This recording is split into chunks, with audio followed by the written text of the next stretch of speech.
Ned Jerry. From Papyrus, this is NASCAR Racing.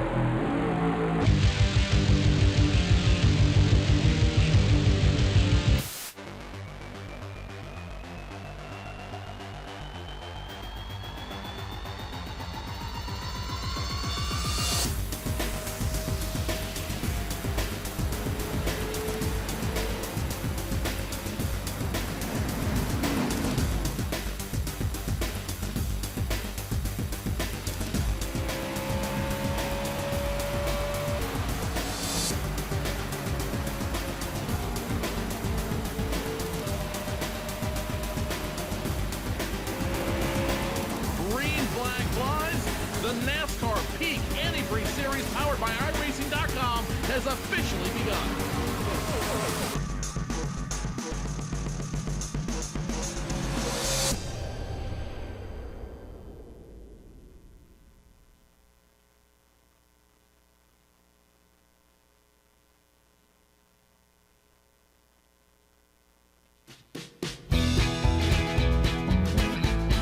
Good evening and welcome to PSR Television's coverage of the wide world of motorsports here on the iRace Night for tonight's Peak 250 at the Darlington Raceway in the small town of Darlington, South Carolina. You can see there are 43 cars ready to do battle here today for one of the most grueling races on the entire NASCAR Peak Antifreeze Series schedule. It will be a long day of crashes, a long day of endurance, and at the end of the day, somebody will walk home with a large trophy and a possible championship check worth over $10,000. My name is Tony Stevens. Joining me in the booth momentarily will be Joe Cortez as we cover tonight's action at the Peak 250, the Peak Southern 250 here at the Darlington Raceway. Coming into tonight, there is a championship battle on hand between drivers Kenny Humpy and Ray Alfalla. Of course, Alfalla is back about 2.5 races worth of points to Kenny Humpy. Tonight's championship could be decided coming at the end of tonight's event, with still 2 races left to go in the state of Illinois at Chicagoland Speedway and in Florida in 4 weeks' time at the Homestead Miami Speedway.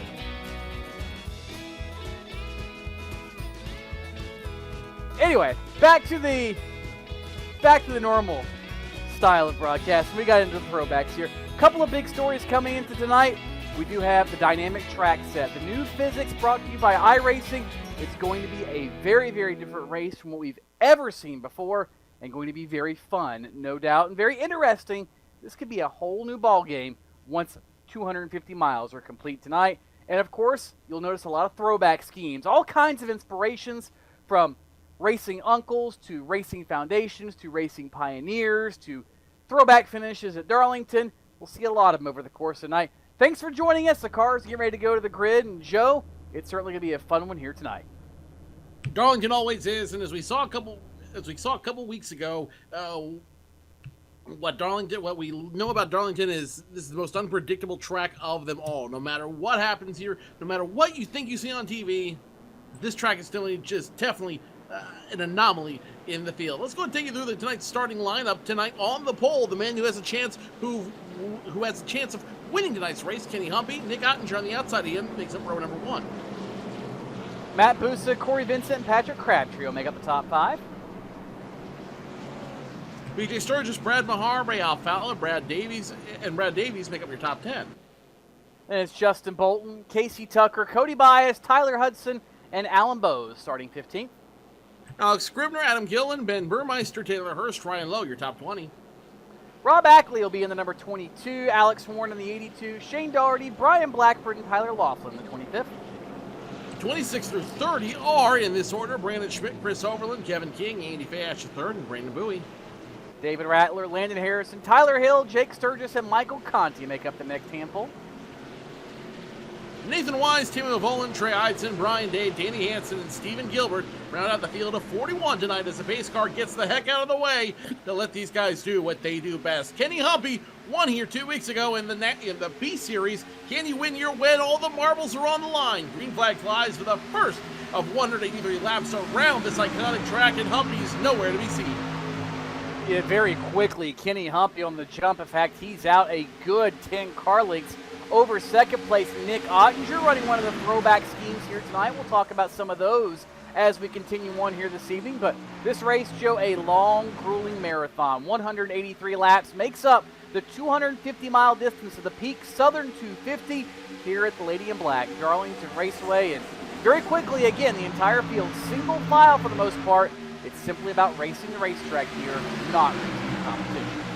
Well, and as you mentioned, the onset of this race, with the addition of these dynamic tracks, the track will change as these drivers continue through all 183 laps here at Darlington. So the track is continually changing lap after lap for these guys. This is going to be a new test for these drivers. As you see now, the two of Ray Alfala wasting no time getting around Michael J. Johnson. Alfala moves up to 7th. It looks like he's a little comfortable with these dynamic tracks already. Well, Joe, that's one of the things. These guys have had about a week or so to get used to this now. This race was scheduled originally a week from tonight, the day the new build was released here on iRacing, which means there's not a lot of practice time. I don't care what you're racing, bicycles, race cars, potato sacks, whatever. You need to get some practice and get familiar with what you're going to be competing with. And guess what? This is exactly what they did. They got enough practice to play up this dynamic track deal. And what this means, Joe, is now we're going to see the groove move around over the course of the night. We're going to see the cars handling change, not based off of how you burn the tires off, but based off of things like where the rubber is out on the racetrack, where the cool spots and the hot spots are on the racetrack. So you're going to see cars moving maybe on the bottom of turns 1 and 2 at the halfway point of the race, and then back to the top. We really don't know. It's a big question mark, but it certainly is one I think a lot of drivers are looking forward to trying to tackle here tonight. Trouble early on the track now. Looks like the 74 Taylor Hurst and I believe the 66 machine, Benjamin Burmeister, may have gotten together there a couple of laps ago. Both those cars still running forward in the right direction, so the yellow flag stays inside the flag stand right this second. But right now, all eyes are on Kenny Humpy as he's got a huge lead on the rest of this field, Tony. That last time around, it was 1.5 seconds in front of Nick Ottinger, Corey Vincent, BJ Sturgis and company. He's got a huge lead on them. And again, Kenny Humpy is very comfortable at this track. He won it 2 weeks ago. He said he had a lot of confidence coming in here, and tonight could be the night he catches a $10,000 check. But Joe, here's the thing. This race is a long marathon. Anything can happen, and yes, it's the same location, but this is a very different racetrack. As we mentioned, the dynamic track model now in iRacing. We don't know what this track's going to do in 10 laps, 20 laps, 100 laps. We have no clue. These drivers think they know what it's going to do, but again, they really don't know exactly what's going to happen. So as this race plays out, it's going to be fun to see how, in fact, it does affect drivers like Kenny Humpy or Corey Vincent or PJ Sturgis, who are out front early. I'm looking at somebody like Nick Ottinger. You look back at Matt Busa racing alongside with Patrick Crabtree and others. But you look further back there, and Nick Ottinger's just kind of been playing the move-over game, Joe. And it reminds me back when Mark Martin and Jeff Burton were so good here back in the former Busch Series, now Xfinity Series, where they would just be nowhere the first half of the race, and all of a sudden, as the rubber laid down, the track came to them. Where were they? Up front, dominating the race. Nick Ottinger pulling the old Detroit gasket paint scheme out of the woodwork. That was his great uncle, L.D. Ottinger, who was so good in the mountains, basically, in northeast Tennessee and western North Carolina, and the old Busch Series, now Xfinity Series. He's pulling that out for a little bit of luck, and if you know L.D. Ottinger, he was a legend in his time, and even Nick Ottinger trying to pull a little of that out himself here at the Lady in Black.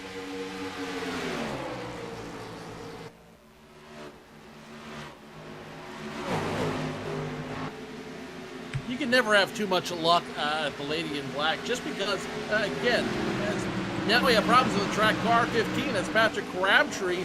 Looks like he's able to almost lose it off of turn number 4. Able to save it, though, and now he got more trouble on the track. Ryan Lowe just about ran him over when he came back up into the groove, Joe.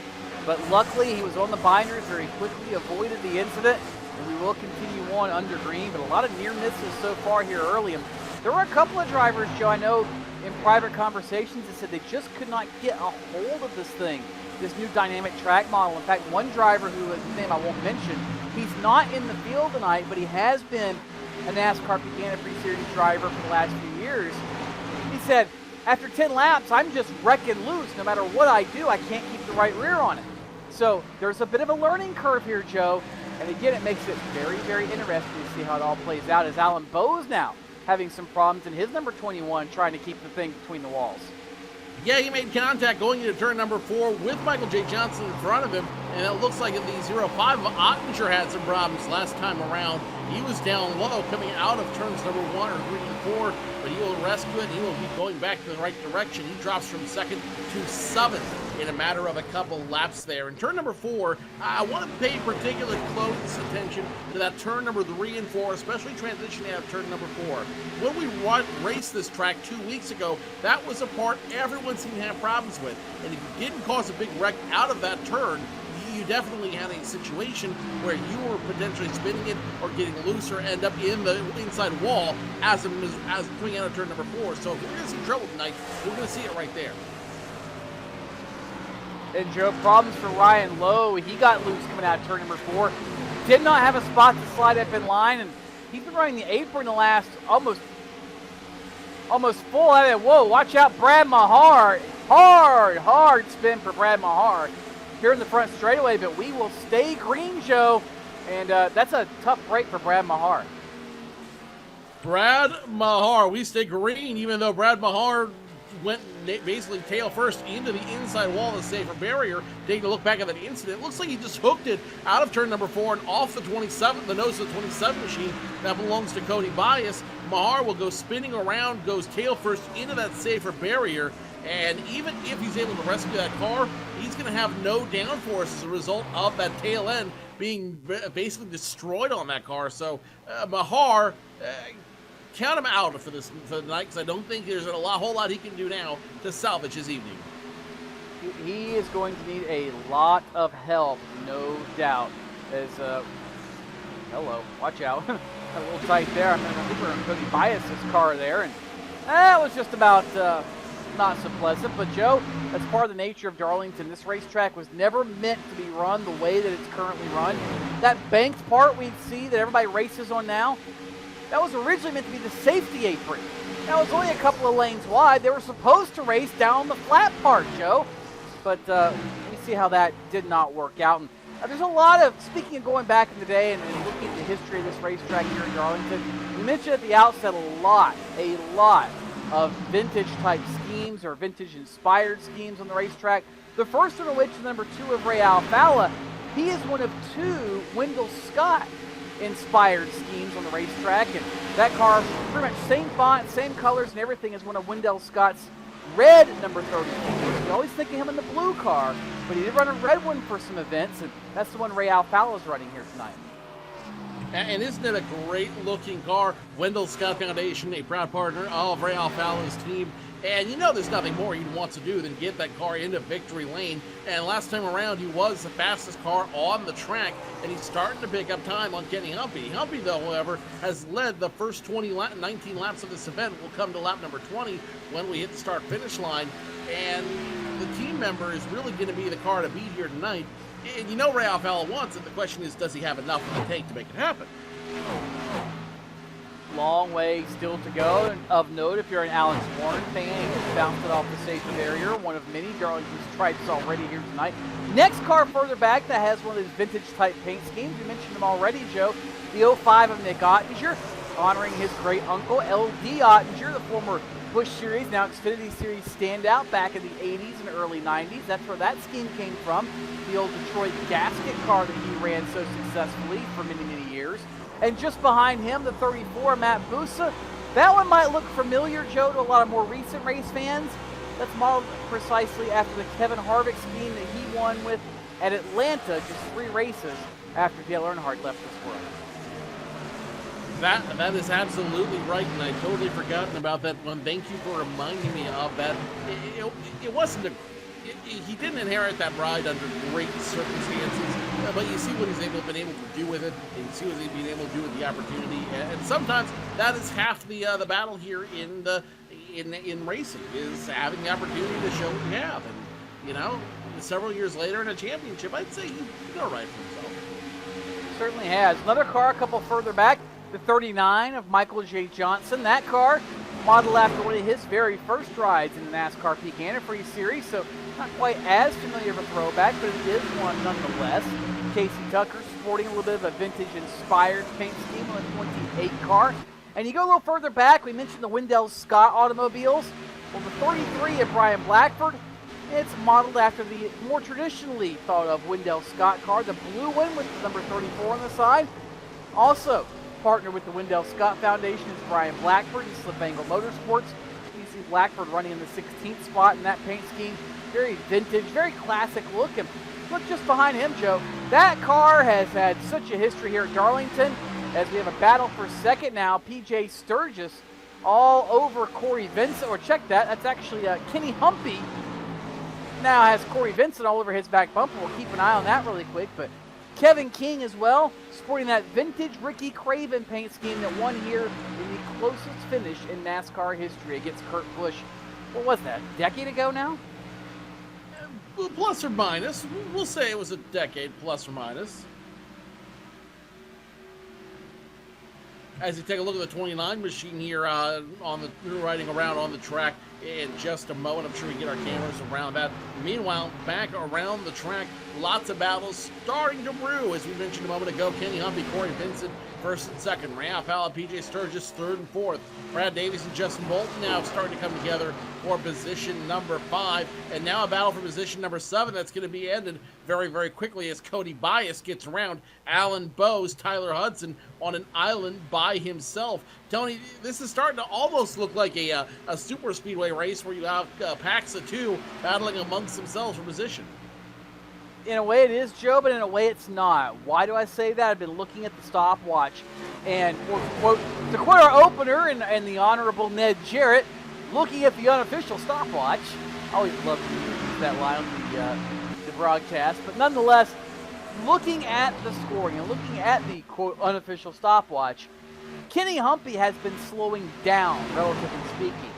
Drivers like Ray Alfalla and others have been picking it up.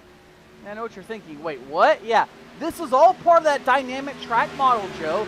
You can set your car up to be faster on a more rubbered up racetrack and try to keep up with the racetrack over the course of the day, or you can simply let it go as it is and then whatever happens, happens. But as this racetrack changes, these teams, these drivers are going to have to stay on top of it, Joe. And we're going to see a lot of comers and goers, I think, especially these next couple of races this season, because of the fact that they have yet to get a 100% full grasp on what their cars will do at the end of a 250 or 300 mile race.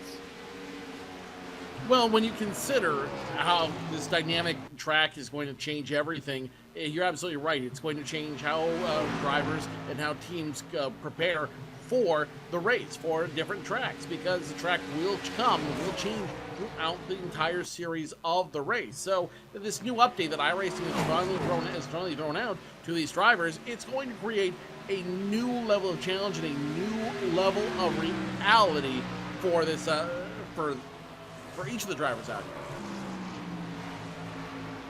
So again, it'll be something very fun to watch. And just as quickly as Corey Vincent has reeled in Kenny Humpy, it's almost like Kenny Humpy has picked up an extra gear or something here, Joe.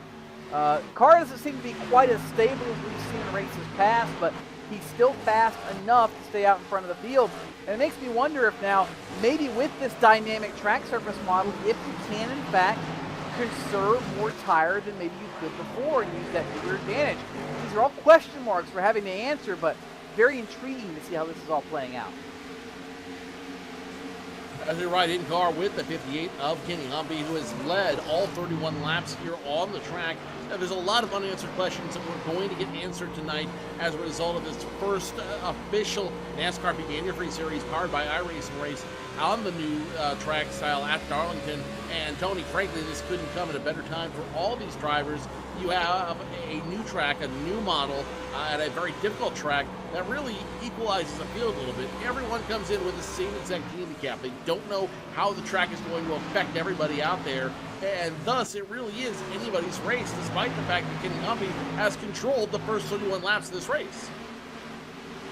Exactly right, Joe. And I think this works out well, too, because I know one thing iRacing worries about. These teams, these drivers put in a lot of hours, a lot of manpower, and a lot of effort into getting these cars right, getting these setups dialed in. And the way the championship is playing out, yes, this is a great feature they've added to the service, but I think it's something that they have been very reluctant to do until a championship is either not going to be decided by it or is already decided by it. And basically, we're at that point. Kenny Humpy, I think we figured 3 weeks ago, had to gain about, 35 points roughly, assuming that Ray Alfala got maximum points at every race. If the race ended as they run, guess what? It's a no-brainer. Kenny Humpy clinches a series championship. So I think this is very well timed by iRacing as well. It's not going to affect any of the major championship battles, and it basically gives these guys a chance to test who are solidified in the top 25 for the course of 2016.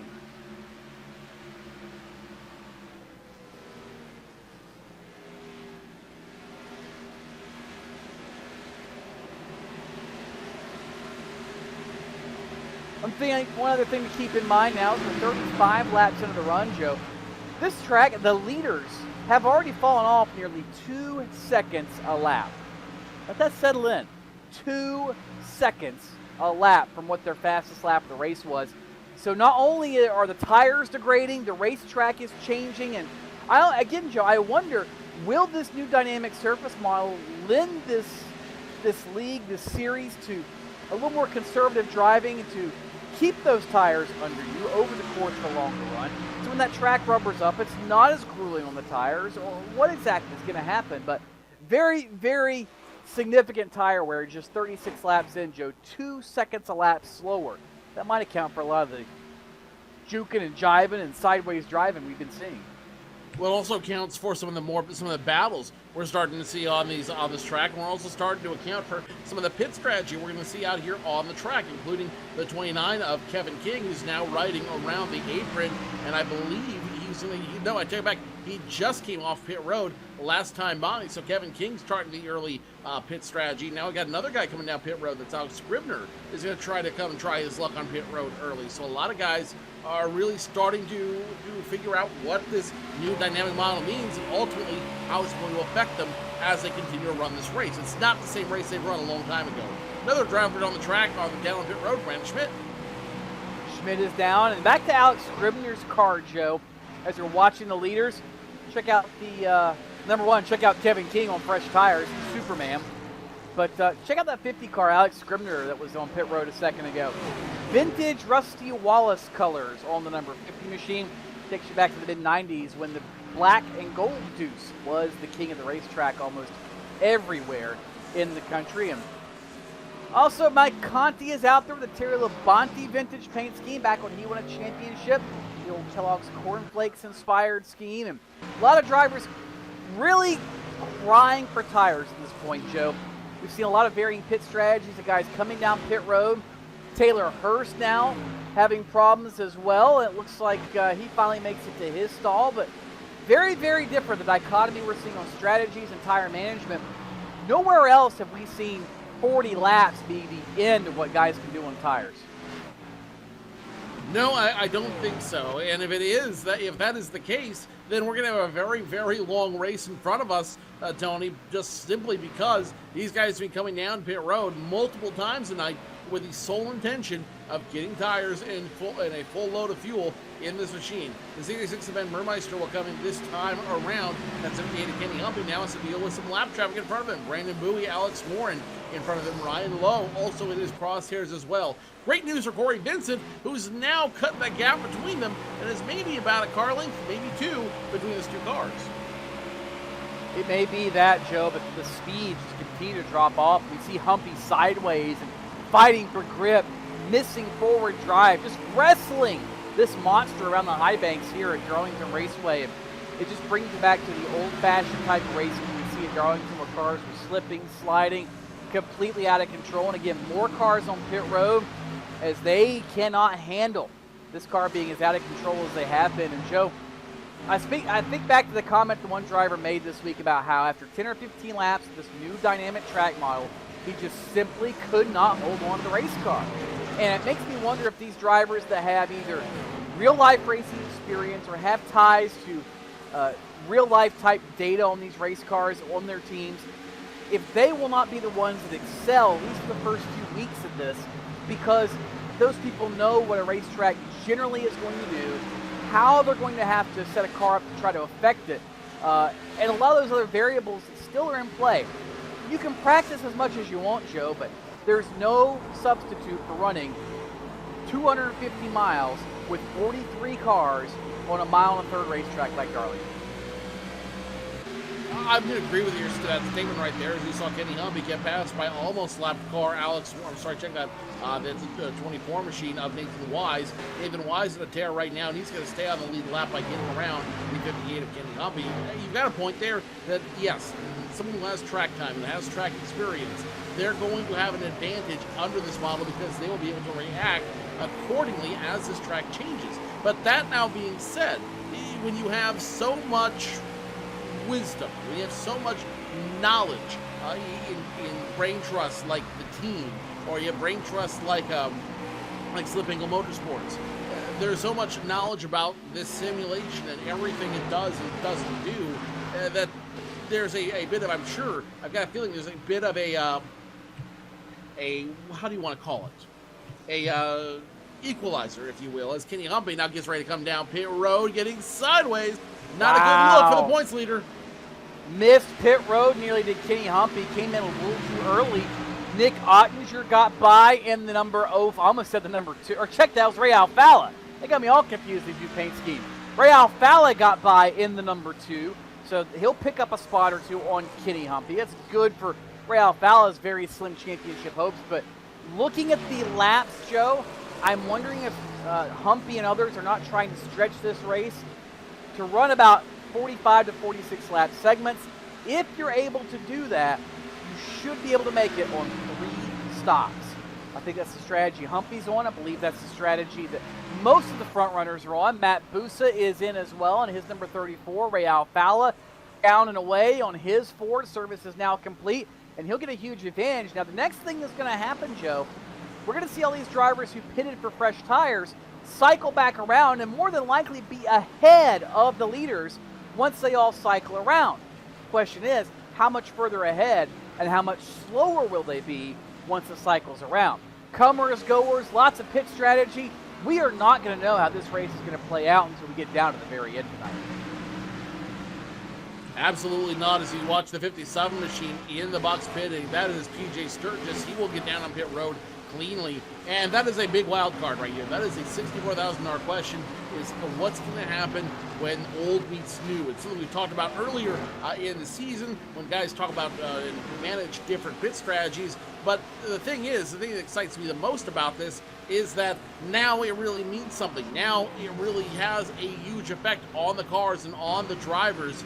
And, you know, this is a situation where they're going to now have a chance to really show what their strategies can do as they make it around this very odd-shaped, it's egg-shaped Darlington track. And again, Joe, remember, just because the car can't hang on the first stint doesn't mean it won't hang on better the second, third, fourth stint on older tires. We don't know. This dynamic track, now look already at these corners. When we started, it was almost the same color as asphalt. Already, the track is getting blacker and blacker, almost like the old days when it was covered in bear grease and it earned the name the Lady in Black. But this track is rubbering up. It's changing. These teams and drivers are having to stay ahead of it to keep their adjustments on point to stay as the fastest horse in this town. So far, Corey Vincent is the quote-unquote fastest horse in town, but look already through the running order. Kenny Humpy, who led the first, 40-some laps, being scored 12th. Ray Alfalla being scored 8th. Now, mind you, people are having to cycle around and do different things, but it's amazing how already this dynamic track model has shuffled the field in just one round of stops.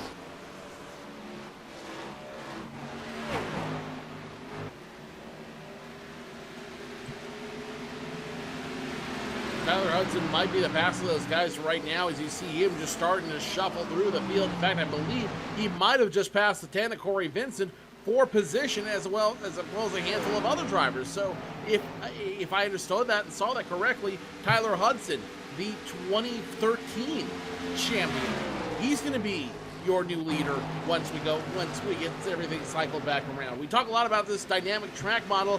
Well, it's not too late for you to jump in on the fun as well if you want to take your hand at this brand new track model as well. If you want to jump in, we've got a great deal for you. Go to iRacing.com. Use our promo code you see there on the screen, at the bottom of the screen, 2015-PSRTV. If you buy 1 month, we'll give you 2 months free and throw in the super late model as well, so you can get started enjoying yourself on this new dynamic track model that iRacing has just introduced to the public. New subscribers only. Go to iRacing.com. Use our promo code 2015-PSRTV. Buy 1 season, get 2 free, and we'll throw this the late model as well. Now, that is the late model stock, Joe. You had me excited for a second there for the super late model, but that is the late model stock car. A little bit different, though. A little bit further back in the field as, actually way further back in the field. We're looking around Landon Harrison in the number 89 machine. Huge gaggle of cars, and, well, he's 11 seconds back of the leader, basically, is where he's at. But huge group in front of him. All those drivers are on sticker or relatively newer tires than Harrison, so they're going to be 1, 2, maybe even 3 seconds quicker. And Joe, this is where the problems come in here at Darlington. The closing rate, the speed disparagement, or the discrepancy in speed, that's where you have problems. That's where you have guys running into one another, misjudging, accidents occur, and really it's a very, very hairy time as Alex Scribner catches a piece of the safer barrier off turn 2.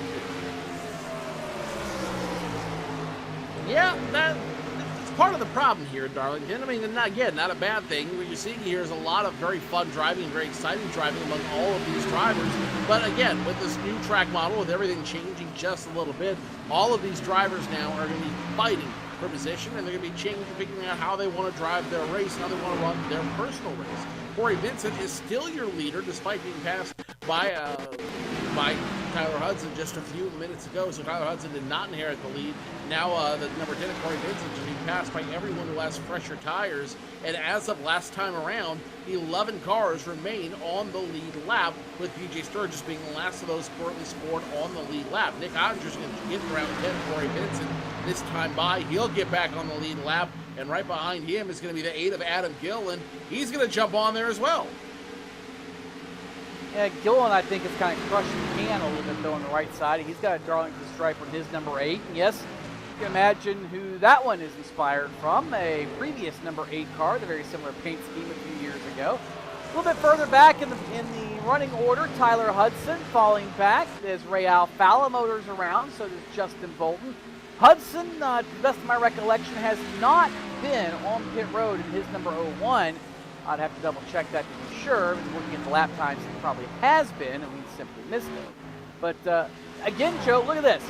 Vincent has not been on pit road. Former leader Kenny Humpy is only 18 seconds behind him. So if Vincent comes down pit road, there is a good chance he will end up very close to a lap down. But here's the kicker. He'll have sticker tires, and he will then be a second quicker or more than Kenny Humpy. So it's a back-and-forth seesaw battle all throughout the night, closing in on the completion of lap number 59, nearly lap 60, about 1/3 distance into this one. I'm starting to wonder if Corey Vincent is not running a two-stop strategy, trying to cut this race in thirds. I would say so. I believe that Corey Vincent is going to try to make this on 2 stops. He already has seen everyone else come in at different junctures in this race. He's already seen everybody else kind of play their hand, if you will, not even halfway into this race. So Corey Vincent now has a little bit of advantage on his side. He knows what he can do mileage-wise on this car, but the tires are going to be the $64,000 question. Will his tires be able to hold out for him to make a 2-tire stop? Now, if we have a caution flag somewhere in this race, if the caution flag comes out, his strategy is moot, because then everybody's going to come down pit road, and effectively the race will be reset. Well, effectively, Joe, but not really. I mean, it's a matter of where everything falls in, a matter of track position, a matter of simple strategy. And it looks like he is going to be coming down pit road this time with Corey Vincent. And that will split this race perfectly into thirds at the conclusion of lap number 61. Landon Harrison on the same strategy. And that will be Ray Alfalla will inherit the lead in the Wendell Scott Foundation Ford. As he will cross the stripe, Alfalla gets credit for leading lap number 61. So Alfalla to the point, Justin Bolton out to second, Hudson third, Kenny Humpy and Cody Bias are now the top five. And just as we said, Joe, the way these new tires, the way this whole surface model is played out, this race is completely unpredictable. We might have our guesses, we might have our hunches, but really, until the checkered flag falls, we have no clue how this one's going to play out. Absolutely not. As you see Corey Vincent there come into attention for his crew. It'll be a 4-tire stop, full tank of virtual Sunoco fuel on that 10 machine, down and away. Corey Vincent gets back on the racing surface. Excellent stop for the 10 team. You're absolutely right. Nothing ends until everything ends. And as Yogi Berra once said, it ain't over till it's over. Now problems with 82. Alex Warren acted like he was coming down pit road, and Kenny Humpy just plowed into the TV panel of that car. And look at the nose of the Peak Chevrolet of Kenny Humpy. 64 laps into this one, and Kenny Humpy has got the first real problem he has had all season long. That car more than likely was going to pick up a nasty push because he has mangled the front of his Chevrolet SS. And I'm thinking he's putting that Peak radiator guarantee to the test because somehow that thing is still running and has not overheated yet. But Kenny Humpy certainly not in the plans to run the back of Alex Warren, and has now certainly put a wild card into this one. A wild card, yes, but maybe not overall, because remember, Kenny Humpy had an opportunity to watch it to come in there. Kenny Humpy didn't have the opportunity to see him down there, so I'm not sure. It just means that Kenny Humpy may be a 1 week away from not catching a $10,000 check. Nonetheless, Humpy's still running down there, and I'm very curious what he's going to do when he comes down pit road. No caution flag on that incident, despite two very specific incidents, one involving Kenny Humpy, one involving Alex Warren, Alex Warren involving both of them, I should say. And nonetheless, it's very curious that they would not throw a caution flag for that incident. Keep in mind, Joe, for Kenny Humpy to have this championship in the bag, he needs to leave Darlington with a 96-point lead or greater. He could then completely skip the last two races because he will have the benefit of winning more races than Ray Alfalla. So, yeah, it's not going to be impossible to leave here not cashing the championship check, but more or less, it's going to be a done deal. Remember, as we said earlier, he had to gain, 35 points total over the course of the night to end up with enough points to lock himself into a championship. As the race runs, yeah, he's losing some ground to Tyler Hudson, to Ray Alfalla, and others, but if this race continues as it is, I have a feeling Humpy will still somehow find a way to power through this and end up in a championship contending spot where maybe, just maybe, he can walk to the bank, and there we go. That changes everything. Caution on the speedway. Brandon Schmidt and Benjamin Burmeister have come to blows over in turns 3 and 4. And it all started with Brandon Schmidt getting out of shape, and poor Brad Mahar, his second incident of the night, got into Benjamin Burmeister, and that brings us under yellow with 67 laps complete. And now, Joe, this has completely changed because nobody's going to take the wave around. I almost guarantee you that. And everybody's going to come down pit road screaming for tires. Let's start with the 2 of Ray Alfalla, who's going to come down pit road, and he might be the first one to come down pit road in front of everybody else. Yeah, he is way out there, and Ray Alfalla will be the first one now to the attention of his crew. Justin Bolton, Tyler Hudson, Kenny Humpy, all to the attention of their crew. Brad Davies now down on pit road. The 57 machine, that's PJ Sturgis. He's going to come to the attention of his crew. Michael J. Johnson, Chris Overland are next. Matt Busa, Casey Tucker, Michael Connie, Brian Blackford. I've got a feeling, Tony, they're going to have to come down pit road just to sort out where everybody is on the track. That they will, Joe. The big losers on this one, the number 10 of Corey Vincent is the big loser. Same with Landon Harrison. they have been trapped a lap down. They may elect to take the wave around, or they may come back in for tires and fuel. We'll see how it all plays out. Ray Alfalla easily going to win the race off of the pit lane. Second off will be the number 36 of Michael Bolton, of Justin Bolton. Then comes Hudson Davies, PJ Sturgis, Kenny Humpy's team tending to the nose piece of his Peak Chevrolet, trying to get the ductwork all back in place so they do not have to test that Peak radiator guarantee. And many others coming off pit road after 4 tires and a full tank of virtual Sunoco Racing fuel. We'll reset the running order and come back in just a little bit. You're watching the Peak Southern 250 live from the Darlington Raceway, live on PSR TV. Don't go away.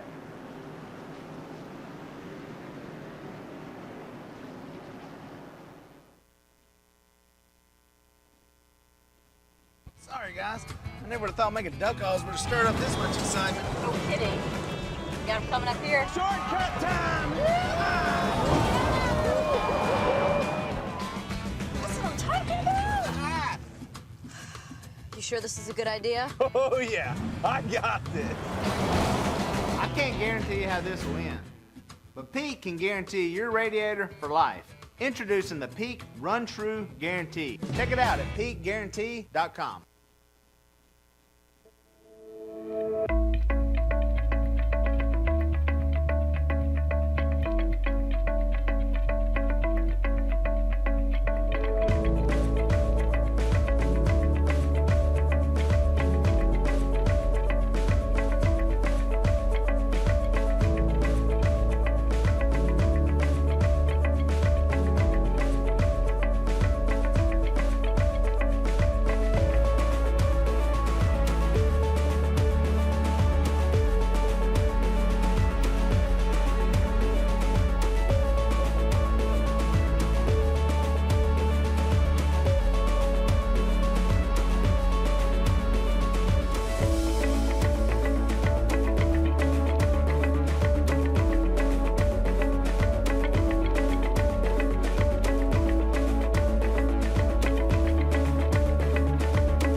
Welcome back to the Lady in Black, and she has put her dancing shoes on for round number 2 here tonight. First caution flag of the evening. Getting ready to be rescinded from the flag stand. Ray Alfalla, Justin Bolton, Tyler Hudson, Brad Davis, and PJ Sturgis are the top 5. A lot of stories after that caution flag flew, one of which championship contender and leader Kenny Humpy is back in the 21st spot. Alfalla off turn number 4 will take the green flag and jump to a huge lead on the get-go. Behind him, Joe, they are side by side for second. They get it quickly sorted out before they get to turn number 1, as does the rest of the field. Very hurriedly, side by side, dwindles down to single file as they work their way off turn number 2 and down the back straightaway. Hudson looking on Bolton, but nothing there. Last thing you want to do is bring another caution out, as we've talked about all throughout the season. Yellows beset yellows. And the last thing you want is a whole spree of yellow fever on the track, which is why everybody is running conservatively. Everyone's running single file. And despite that short little battle between Tyler Hudson and Justin Bolton for position number 2, really everyone here running very single file, very clean around this track. Very smart move by the drivers, if I say so myself. Well, Joe, every veteran of racing will tell you the key to winning at Darlington is not to race the competition, but simply to race the racetrack. If you do that and make it to the end, then you might have a shot at success here at the Old Lady. And there's a reason this track has earned the nickname. I can stress earned. Too tough to tame. Very unique geometry on both ends of the racetrack. Very, very narrow racing line. It rewards veterans, it rewards patient drivers, and it rewards drivers who can roll with the punches, so to speak. Whether that's running the back of somebody like Kenny Humpy did and trying to make up ground from there, whether it's simply trying to hit your mark lap after lap after lap like Ray Alfalla's been doing. Darlington is a very temperamental woman. Kind of like most women, for that matter, to be honest with you. But nonetheless, very temperamental, very much an old school style racetrack where it's difficult to get around, and you've got to be perfect in order to be there at the end. You have to be better than perfect. You have to be on point all race long. You cannot have a lapse of concentration at all around this track. You have to be able to concentrate all 183 laps. Otherwise, you're not going to be in a good place at the end of the race. Couple of housekeeping notes. If you're a Brandon Schmidt fan, black flag on number 3 for passing before the start-finish line. He'll come down pit road to serve the penalty. And Brad Mahar's car has been emitting a bunch of smoke the last few laps, running around the apron at a very reduced speed. So his Toyota is not long for this world either, as we continue on here at Darlington. One driver we want to call a little bit of attention to here tonight, who's having a stellar run compared to where his season has been so far. The 39 of Michael J. Johnson started in 6th. He has been in the top 10 all night long with that throwback to his original iRacing Peak Antifreeze Series paint scheme. Having a solid run. He's even got the onboard camera with us tonight. And always good to see these guys have encouraging runs like this. Of course, Johnson, very, if memory serves me, involved with the Gale Force. And they've had some fun whenever they've been out, doing some karting events and things like that. And pretty good wheel in the real world. And looks like now we've added these extra realistic options, to, well, not even options, extra realistic features to iRacing. The real drivers seem to come out. One driver's going to have a lot of problems for the rest of this race with Brad Mahar. You have to remember, he was involved in that very first incident tonight where he backed into the safer barrier on the inside wall. Heavy smoke started pouring out of that 13 machine about a lap ago, and now he's on pit road doing everything he can to try to get that car back on the track. I don't think it's going to happen. I think Mahar's day is done. Looking at Chris Overland and the 57 of PJ Sturgis. That battle's starting to tense up just a little bit. In fact, in the middle of that too is the 28 of Casey Tucker. We'll check that. Casey Tucker is not in the middle of that battle. Thought I saw him up there, but did not. But it is Overland, and who else is back there behind him?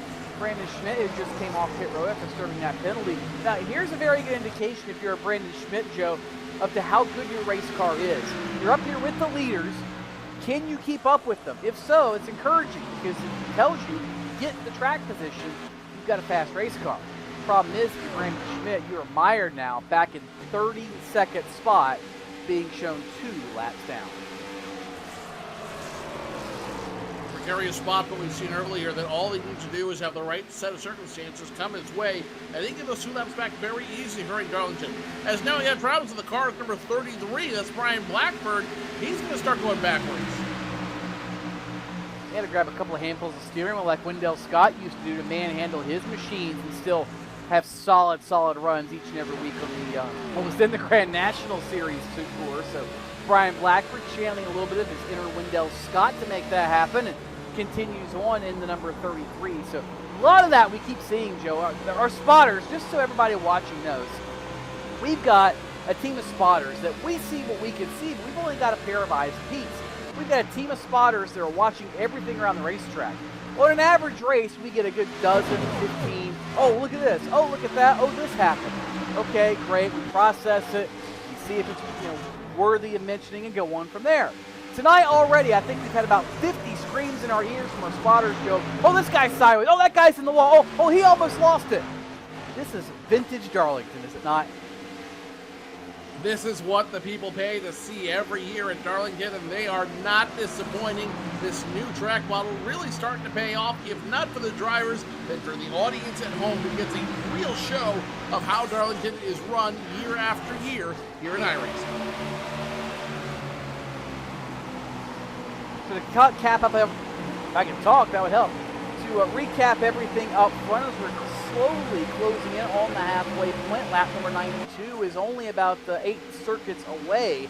Ray Alfala continues to lead by about a second over Justin Bolton, Tyler Hudson, Brad Davies, and PJ Sturgis. And looking at the Terry Labonte throwback scheme, that is Michael Conti in a Peak Antifreeze sponsored entry. You'd never guess it, would you? But he's got the blue def on the hood, the Peak Antifreeze down the side. whoever did that design did a fantastic job, Joe. They integrated the same type of fonts. They integrated the same look on everything. For being a completely non-cereal based sponsor, I must say that is a very, very well done piece. And props to Peak as well for letting some of these artists that design these cars have some freedom like they did with Michael Conti's machine. Well, it's no secret that a lot of painters use the iRacing sim to kind of get a feel and look of how a car is going to look when it actually goes to the track.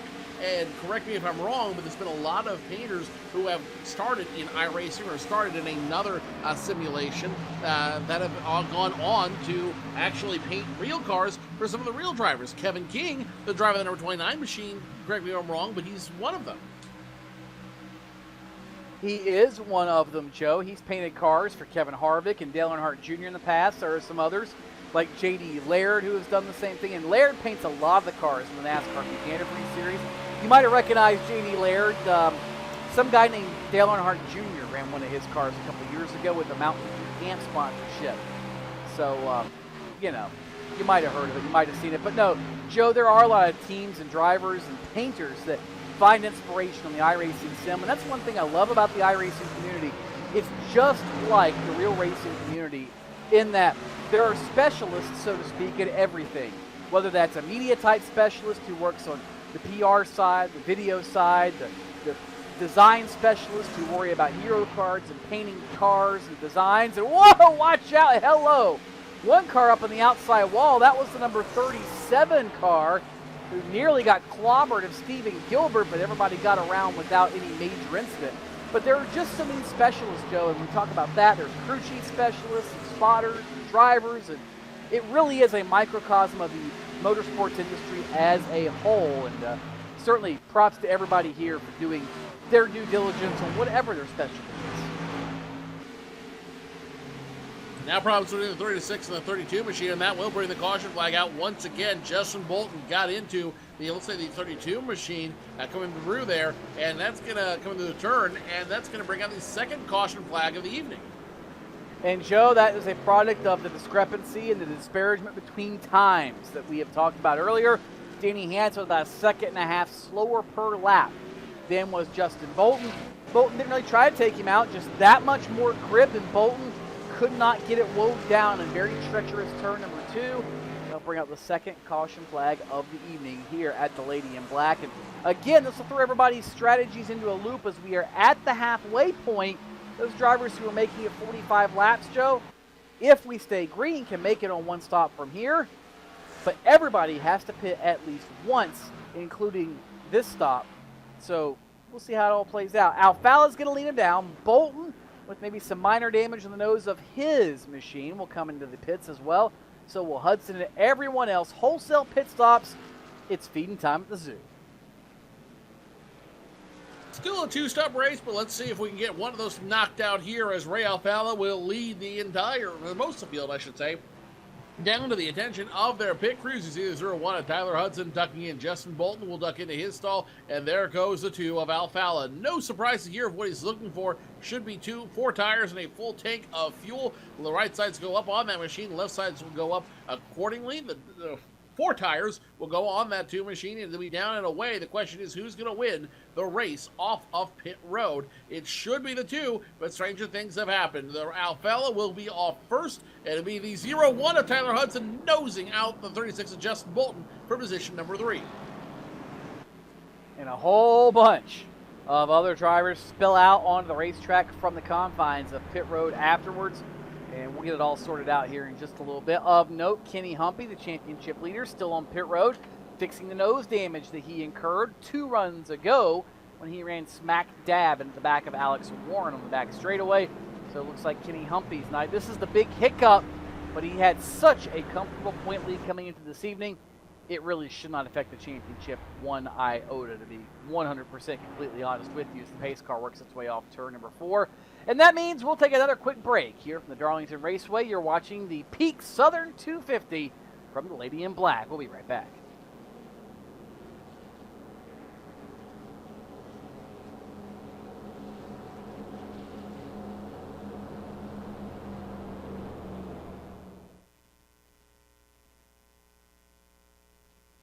Sorry, guys.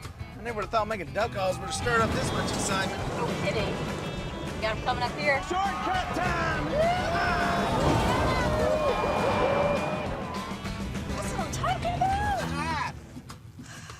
You sure this is a good idea? Oh, yeah. I got this. I can't guarantee you how this will end, but Pete can guarantee your radiator for life. Introducing the Peak Run True Guarantee. Check it out at peakguarantee.com.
Listen to that sound. Look at the sight of nearly 43 NASCAR Peak Antifreeze Series cars circling around the Darlington Raceway for nearly a full lap at song. Sticker tires make you feel like Superman, Joe. Look at everybody making moves, darting around, jockeying for position, trying to move their way forward while the hitting is good here at Darlington. But up front is still Ray Alfalla over Tyler Hudson and the 57 of TJ Sturgis.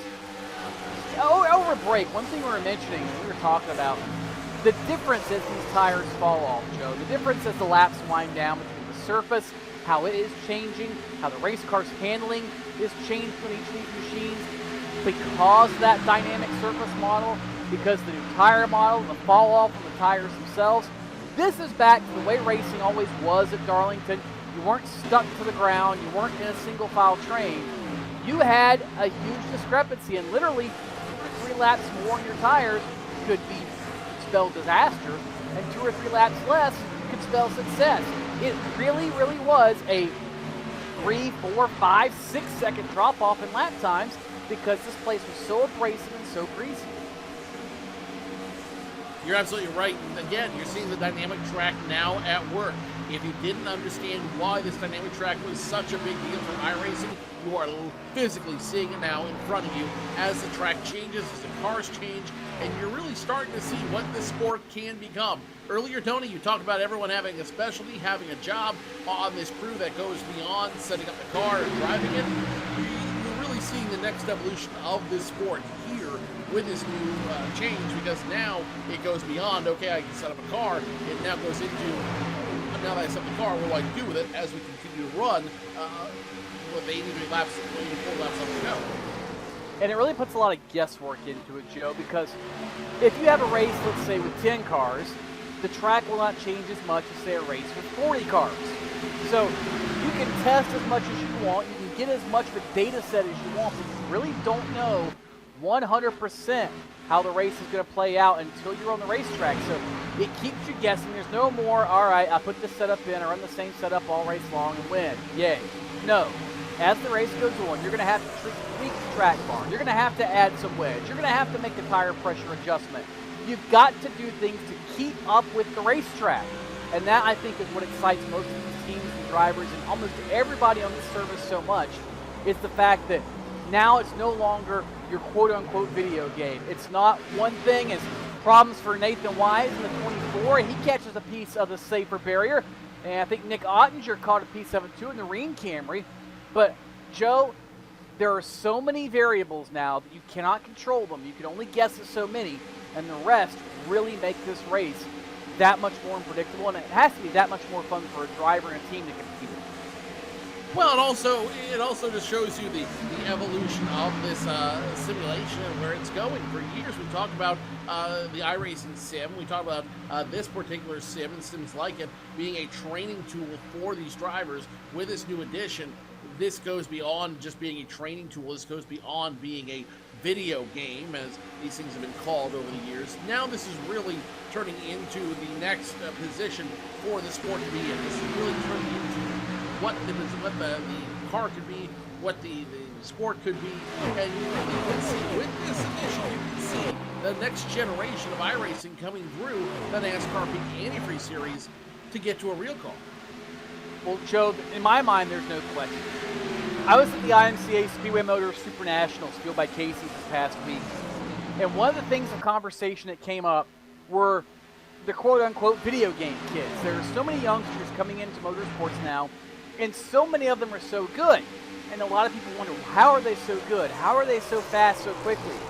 And one of the hypotheses that's been floated is just this. They get on iRacing, and even before the dynamic surface model, they were able to pick up tracks, pick up cars, and find the fast way around a racetrack just like that. So they take that to a real car and acquire that same skill. Now you add in this dynamic surface model, new tire model again for this build, and so many things, Joe. It just enhances that sense of what it takes to be fast, of teaching drivers how to adapt, and it really is becoming more and more of a training tool where guys can jump into any sort of race car and be fast right off the get-go. You've got a great point there as we watch a 33 of Brian Blackford and a 5 of Michael Conley, last season's champion, start to get close there, and that's going to be for position number 10. To break in further in the top 10 is Michael Conley, currently 10th. The 33 of Blackford, 9th, and Casey Tucker currently sitting in 8th. Your leader, Ray Alfala, continues to dominate this field. Tyler Hudson, B.J. Sturgis, Justin Bolton, and Chris Overland, your top 5. As to your point, though, Tony, to what you were saying just a few minutes ago, I think you've definitely got something there, and I think what this really offers is an opportunity for drivers and up-and-coming drivers to get the feel of a car, understand what a car is going to do and how it's going to adjust without actually having to spend millions of dollars that are involved starting your own cup team, from building the car in the first place to fueling it every week to getting it somewhere. You want to talk about specialists, there are God knows how many in any given NASCAR garage dedicated just to making the car work every week. So this offers an excellent opportunity for these drivers to not only get that valuable seat time that will serve them well in the future, but do it at a very, very cost-effective method. Very true, Joe. By the way, if you're a Brad Davies fan, he just wrinkled up the car a little bit off turn number 2. Caught a piece of the safer barrier, and that's allowed Jake Sturgis to close in on the backup number 11. And something else has come into play here tonight as well, Joe. New debris model has essentially been being worked on in iRacing, to where it used to be you could run over certain things in the sim and it wouldn't affect you, but now you can do as much as hit a cone on iRacing, bend the splitter or knock the nose up or whatever. So you've got to be more and more careful, again, more and more like an actual race car than what it ever has been before. So the skills of these teams and drivers continue to be tested, and I just find it so appropriate that we throw all these new variables at everybody on probably the toughest track on the circuit at Darlington. And I must say, they have responded very, very well and very impressed overall at the quality of this field and how well they have done their homework. Well, as you mentioned, something that we didn't mention, or we did mention a little bit, but not a whole lot. 2 weeks ago, a lot of these guys ran here in preparation for Darlington. Now, it's a completely different track, it's a completely different driver, and it's a completely different set of variables these guys are driving with. So, again, great for competition, great for drivers as Brandon Schmidt will come down pit road, but even better for the audience who now gets to see racing at its finest in the esport form. Brad Davies once again catching a piece of the safety barrier, so looks like he now chasing the racetrack is Brad Davies, apparently a little too greasy for the number 11's taste as he is right up against that safety barrier off turn number 2 again. And I'd be curious, I'll admit, Joe, I hate to say this, I've been busy in Iowa the last basically 2 weeks, doing some other things as well with an ARCA driver, getting prepped for a couple of races coming up. I haven't had a chance to be on iRacing in the last couple of weeks to test this new dynamic surface model, but everything I see and hear about it, this is what racing's supposed to be like. It's not easy. It's not going to be simple by any means, but it is going to challenge you. It's going to get you frustrated. It's going to get you ticked off, but it's also going to make it that much more fulfilling when you do finally master a racetrack. It makes it fulfilling for you and fulfilling for the fans as well, because these guys are starting to pick up fans. They're starting. You're seeing guys with their own Facebook pages, their Twitter accounts. Speaking of which, if you want to engage with us on Twitter, use the hashtag NPass, as we'll be seeing some of those tweets throughout the night at the bottom of the screen. These guys are having all of their own accoutrements that you see the regular sprint car drivers have, and because of that, there's going to be more interest in the group, and more importantly to that, it creates more. Not realism, not reality, but more of connection between the drivers, the fans, and the sport. Certainly does. Corey Vincent, driver who was leading earlier, tried to make this a 2-stop race, got caught with a caution flag. Well, you guys quick yellow a little bit ago, got 4 brand new stickers, and now he is moving back forward. He has clawed his way back to the 11th. He's in the back bumper of Casey Tucker, and a few strong horses in front of Vincent, including Tucker, the 5 of Conti, the 33 of Brian Blackford. And right now, Corey Vincent, one of few drivers who's still running around the 28.9 second range. So if that trend continues, Corey Vincent very likely could be at the front of this field before it's all over with again. Nothing would surprise me at this point, but remember, we have at least one more yellow flag to run, or not yellow flag, but one more pit stop to run before we get it's all said and done with. So everyone's going to have to figure out how to come down pit road, when they want to come down pit road, and more importantly, what that stop is going to look like when they decide to take it. So with one more pit stop in the air, as we took a look at the 33 machine of Brian Blackford, he's trying to get around the 11 of Brad Davies, who's earned his Darlington stripe. As we look at all of these cars trying to figure out what they want to do, there's 2 things going on. Number 1, how do you maintain the position you have as the 33 gets around the 11 for position number 7? And number 2, what do I need to do when I come down pit road in order to make sure I continue my run? Benjamin Burmeister's slow on the racetrack here on the front straightaway. Looks like he'll get back up to speed, at least avoid any sort of incident. Again, Joe, we mentioned it earlier, there are spotters in our ears about every 13 seconds now going, problem here, this is wrong, that's wrong, something's happening here. And you're riding on board now with Brad Davies, number 11, and he has got himself a handful. I think it's beat up on the right side. It looks like it's been through a 10-round title bout for a heavyweight championship, and he's only just past the halfway point, about 2/3 of the way through this peak Southern 250 here at the Darlington Raceway. And very impressed, though, Davies to be able to hang on to it. Look at that thing. Sideways, out of shape, out of control. This is back the way racing should be. And that is certainly not a bad thing. This is exactly what we love about racing and why we love racing in the iRacing service. 57 of PJ Sturgis, he was position number 3, will maintain position number 3, but that Darlington stripe started to look a little ubiquitous on the 57 machine last time around. Touched the wall, and now might be challenged by the 50 of Alex Scribner. That's not poor position. That's for Alex Scribner to ultimately try to get back on the lead lap. And you see the 50 come down around 57. Scribner looking to get back on the lead lap, and with brand new tires underneath him, he could very easily do it. Very well could, Joe. Those tires will degrade. They will wear out. And if he couldn't make it the length of this run, there's no way he's making the lap for 183. Again, many strategies playing out. Tyler Hudson's aware of that. His team tells him, hey, Scribner's nowhere in a position to beat you. Don't beat yourself. P2 lets that Camry go ahead and motor on around. So Scribner trying to find his way back to Ray Alfala and around to try to make up a lap here on the field. Speaking of PJ Sturgis, Joe, we haven't talked a lot about him all season long. He's very quietly been not even a championship contender. I mean, technically, yeah, he's in the top 3 in points, in 3rd coming into tonight. But PJ Sturgis, this I think is a breakout season for him. In so much as he's been there every week, he's had solid runs and very, very quietly worked his way to 3rd place in points. I mean, that's worth some cash in itself, plus some other contingency awards and prizes. But I don't think if we'd said that to anybody at the beginning of the season, they would have believed that, even PJ himself. So very, very impressed and very, very pleasant surprise this season for PJ Sturgis. Certainly it is, and again, it just speaks to how this sport is growing and how the sport is evolving and how it's changing, which are all excellent things to see as we get ready to kind of wind the season down. Only 2 more races after this one tonight before we crown a champion and look forward towards 2016. And one of the things we have to look at, Joe, is the gap from 25th on back.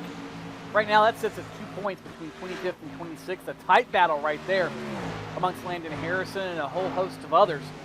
And that's very important, Joe, because if you were in the top 25 at the end of the race at Homestead, you are locked in to the 2016 NASCAR Peak Antifreeze Series. You don't have to worry about provisionals or racing your way in or any of that stuff.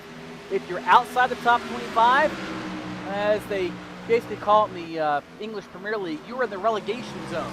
You are forced to run the Pro Series again if you want to keep your Peak Antifreeze Series license, and that means anything can happen. You can have another 15 or 20 drivers become eligible then through the Pro Series for the NASCAR Peak Antifreeze Series, and you do not want to put yourself in that position if you can avoid it. As you're right on the roof cam of the heir apparent, the 57, I'm sorry, PJ Sturgis, not the heir apparent, I should say. We read the roof cam of him. You see just how close he is to that 0-1 of Tyler Hudson.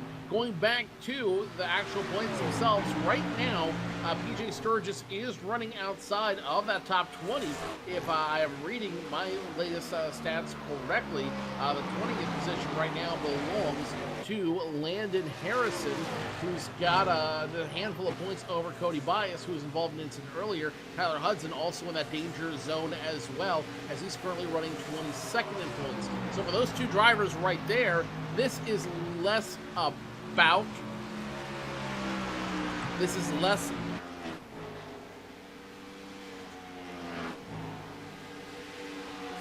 Sorry, I'm getting it's like I'm in the Boston Stadium, and I'm getting conflicting things in my headset. What I was trying to say is, it's all about, for these drivers, it's all about trying to get that top spot, that top finish, in order to get back in the top 20.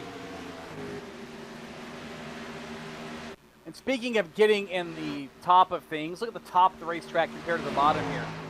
See if Ian and the guys in the production truck can pull this up. We've been keeping an eye on this, and again, this is the new dynamic surface model. On Twitter, there's a lot of reports, drivers saying the car is being looser and looser and looser as this track rubbers up. And there you can see it. Look how dark the groove is. All that rubber has been laid down, and basically what happens is whatever side of the car is gripping better, in most drivers' cases, while they feel balanced, they run these cars on the free side. It's the fastest way around the racetrack.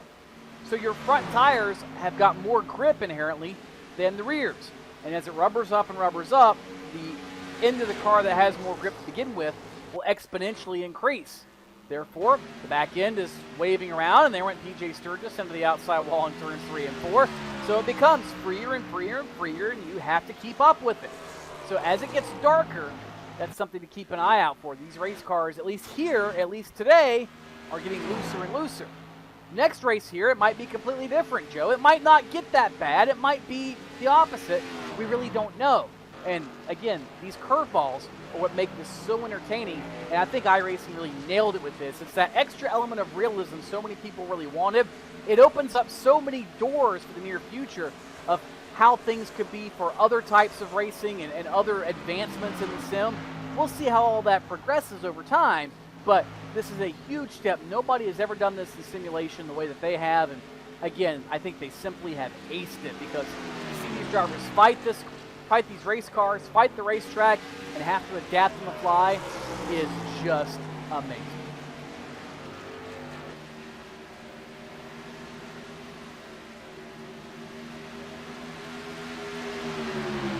You're absolutely right, Tony, and what this is so exciting about this, what really entertains me about this is it's now not just relegated to the select few. Anyone can run these tracks. Anyone who has an iRacing subscription can run these tracks, can run around and get a feeling for what these drivers face week in and week out as they run the real tracks in real life. And if you want to be one of those drivers, we've got a great deal for you. Go to iRacing.com if you're a new subscriber, and you use our promo code 2015-PSRTV. If you buy 1 month, we'll give you 2 free, as well as the stock late model, not the super late model, as Tony corrected me earlier. The stock late model, again, for new subscribers only, 2015. Use our promo code when you sign up for iRacing, 2015-PSRTV. If you buy 1 month, we'll give you 2 free, and the stock late model car. In other words, the car more similar to the Xfinity Series and Cup Series cars. That's a whole technical difference that a lot of people get really confused on. Don't worry. I work for a series where they run late model stocks and super late models.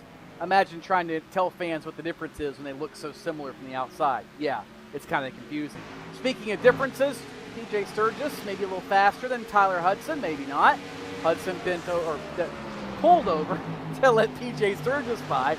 And Sturgis unable to take full advantage of that, so he'll fall back in line in the 3rd spot. A little bit further back, Jake Sturgis running with Brian Blackford, Michael Conti, Justin Bolton all right there within range. And looks like just behind them, Blackford going to lose a spot on track to Ryan Lowe. It's not for position. It is simply track position for that matter. And already, Joe, we're seeing pit stops begin for some drivers who just couldn't take it any longer. You know, when the car becomes undrivable, you have to make that very critical decision of, do I come down pit road, do I not come down pit road, and more importantly, do I come down and try to risk it now for greater payoff later, knowing that this car will drop off. Corey Vincent came down pit road just a few moments ago, looking for the same thing everyone's looking for, 4 tires and a full tank of Sunoco Racing Fuel. Adam Gilliland now coming off pit road after taking the 4-tire stop. Ryan Day, to the attention of his crew. Rob Ackley, the 22 machine, will come off pit road. Danny Hansen, who's got some hood issues on that 32 machine, he will come off pit road, it looks like, this time around, as it looks like they've got to do some stuff to fix that hood. The 9 of Tyler Hill also going off pit road, looking for 4 tires and fuel. So a lot of guys now, you're right, they couldn't dig it. As more coming down pit road. Justin Bolton, Jake Sturgis, Casey Tucker, all coming to the attention of their crews this time by. David Rattler will join them as well. Nick Ottinger is on the verge of coming down pit road. I thought he's actually being shown 30 seconds in the rear of the leader, Ray Alfala. But I'm looking back at Corey Vincent, Joe, and he's the one I think to keep an eye on. Before the first run of the race, he ran nearly 60-some laps. We know he can hang on to it. It's not a problem as Brad Davies now peels off for service. But I think Corey Vincent is the one that's forced everybody's hand because he is just as fast as the leaders, and he might have a shot at cycling around to the lead. Speaking of cycling around to the lead, Ray Alfala relinquishes the top spot, Joe, and he now is on pit road. I think maybe some drivers realizing that short pitting is going to be the way to go because it's forcing their hand. Alfala down to the attention of the crew as Chris Overland inherits the top spot. So Chris Overland will get the honor of leading a couple laps here after dancing with the lady in black for a couple laps. So the question is, how long will that last for him as more drivers come off pit road? PJ Sturgis, Tyler Hudson, Taylor Hurst all coming off of pit road. Brian Blackford, Michael Conti will come off pit road as well. And really, it's entertaining me now. The 11 of Brad Davies is welcoming off pit road. It's entertaining me, Tony, that now what was a handful of guys coming down at their own will is now everybody coming down in sync as Ray Alfala comes off pit road after a 4-tire stop. He was going to be followed by Kenny Humpy, who is now as well. Benjamin Burmeister in and yellow flag out again. Oh, this changes everything, and oh my, there are a bunch of drivers trapped a lap down. According to scoring last time, only 7 drivers being scored on the lead lap. One of them, the number 10 of Corey Vincent, who has been down pit road. Ray Alfala, another one of the drivers being scored on the lead lap. Landon Harrison stayed out. He is the leader. Chris Overland was on pit road when the caution came out, so he will most likely, well, he will stay on the lead lap and most likely cycle around to be the leader. And now as everybody comes around, Joe, I'm showing 4 cars on the lead lap. Harrison, Overland, Nick Ottinger, and Corey Benson. There will be a ton of wave arounds on this yellow, almost guaranteed. Oh, absolutely there is. There's going to be. There's a lot of people who are going to be, they may be hurting after those wave rounds, because if they don't come down pit road and get new tires, and you have a lot of guys who've already come down pit road and gotten those tires, it's going to be very literally a battle of the haves versus have-nots. And when you have the battle, guess who's going to win that one? Well, we'll have to find out, Joe. Is Landon Harrison very lonely on pit road? He comes down for service, and look at that. There's nobody around at all. Like, it's literally just him going to the drive-thru almost in the middle of the night. That's about what it feels like, I'm sure, for Landon Harrison. Nick Ottinger, believe him, be coming down pit road. He's got nothing to lose. Same as Corey Vincent and Chris Overland. But everybody else, Ray Alfalla, PJ Sturgis, Kenny Humpy, Justin Bolton, I suspect they will take the wave around, Joe. But here's the thing. The tires are not as fresh as those who just came down pit road, and track position is not in their favor. Some of them may only have 1 or 2 laps in the tires, so it's not a big deal. But some might have 10 or 12 laps in the tires, and it's a huge deal. So this is going to be interesting to see how it all plays out. Well, we'll shake it down and analyze it for you here in just a little bit. 142 laps are in the books, only 41 circuits to go in the NASCAR Peak Antifreeze Series Peak Southern 250. We'll be back to Darlington in just a little bit.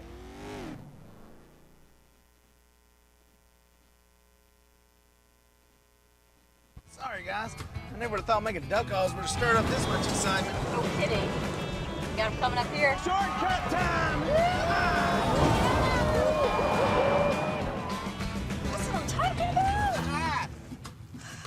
You sure this is a good idea? Oh, yeah. I got this. I can't guarantee how this will end, but Pete can guarantee your radiator for life.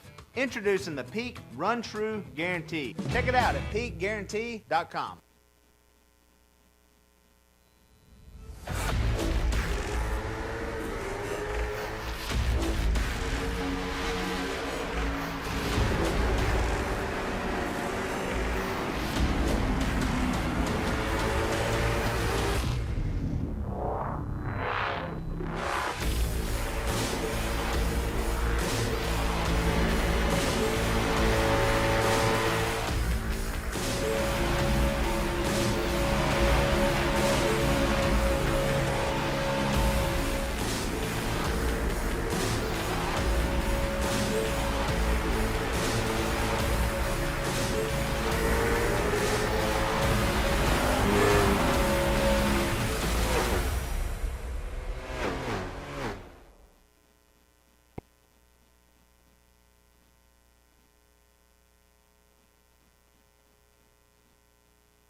And welcome back to Darlington. Now, Joe, I want you to take a look at this. Look at this on your screen, everybody. We talked about this dynamic track and how it's changed, how the corners getting blacker and blacker and built up more and more with rubber. On one side, you see lap number 9 is when we took this shot.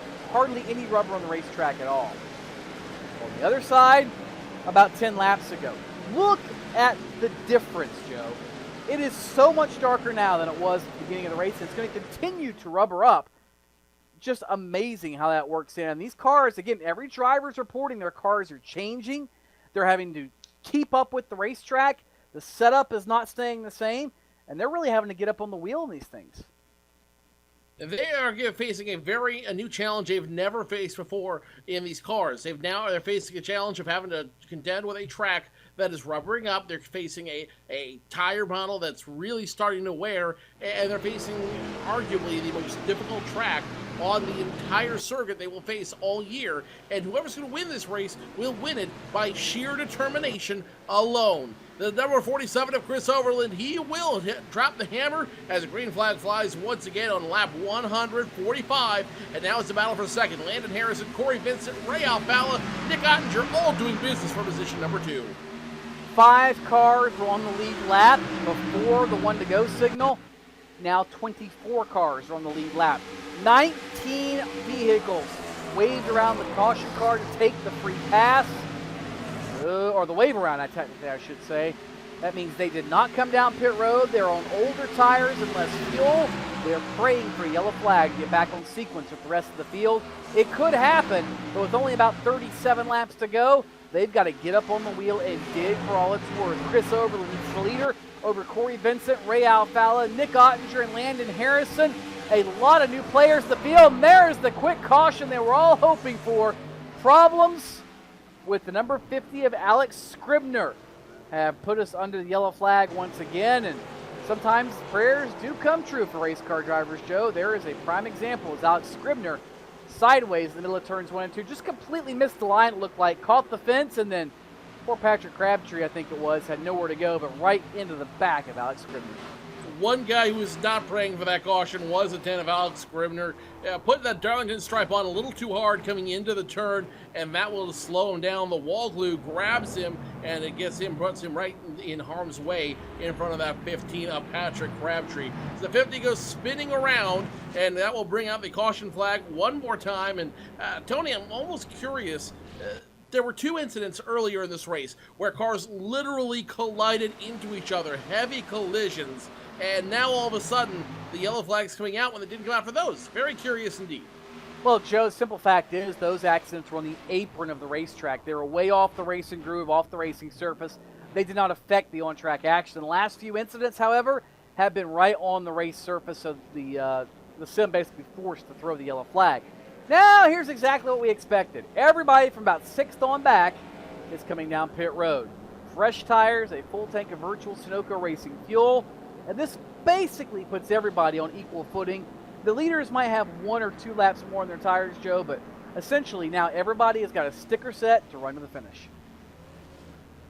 That's absolutely right. Now you're going to see the equalizer come out, if you will, because now at this point, everyone's going to have a lot of the same gear. Everyone's going to have effectively a lot of the same tires, and these guys are going to be on the same fuel schedule. And now you're really going to see where driver skill comes into play for each of these drivers, because they're going to be looking forward and looking towards digging at this track with everything they have on equal footing. Whoever wins this race from this point on, Tony, will win it on trepidation and skill alone. That's a big word, Joe. They'll go fast. How about that? I like going fast. Hey, how does the old saying go? Second's only the first loser? Money buys speed. How fast can you afford to go? Welcome to Banjo Speed Shop. How's that for throwing it back at Darlington? Hey, Tony, if you're not first, you're last. Just keep that in mind. Tell you what, you know what? I might have to dig up a prize somehow. If somebody can tell me what or who I'm referring to when I say money buys speed, how fast can you afford to go? Welcome to Banjo Speed Shop. If you know who in the world I'm talking about, shoot me a message on Twitter or tweet me at tstevens92. I'm not going to promise you anything, but I might be able to dig you up a prize pack or something from the old Banjo Speed Shop. I happen to know that answer, but I'm not going to give it away just because I'm curious as to what you're going to give away, Tony. I'm not sure. I'll have to make a few phone calls to see if it's even possible, but I might try. If you know what that even means when I'm referring to Banjo Speed Shop. That's we talk about throwbacks and old school and everything else. If you know the answer to that one, you've been around this deal for a long time. You know, and Darlington's really a track to showcase that too, is because of how much tradition is involved here. They're not running these old school paint schemes, these throwback paint schemes, because it's fun to go down memory lane. Darlington is a tradition. Well, there is that a little bit, sure, but Darlington is really a tradition that dates back to the early days of NASCAR. This is a track that has storied, that has created champions, has tempered champions, and if you can win here, the odds are you can win anywhere in the circuit. Especially now, Joe, the way this new dynamic surface model, a new tire model has come out to make this a race now that is once again the driver's hands. It's not strictly an engineer in the box or a crew chief. Yeah, they can give you a horse to ride, but the jockey has still got to pull the reins, and that's a little easier said than done here at Darlington. So I have to congratulate iRacing for, it's always been the driver's hands, don't get me wrong, but it is really in the driver's hands now to where they have got to execute flawlessly to win a race, no matter what level it's on. The Antifreeze series or a Legends car with a rookie somewhere at a linear. You've got to be perfect no matter what you do, and that certainly is a real testament to how hard the guys up in Massachusetts work here on iRacing. Pace car get ready to pull off the racing surface, and that's actually, Joe, as it comes down pit road. We'll see if we can talk about that if we get one more caution before this night is over with.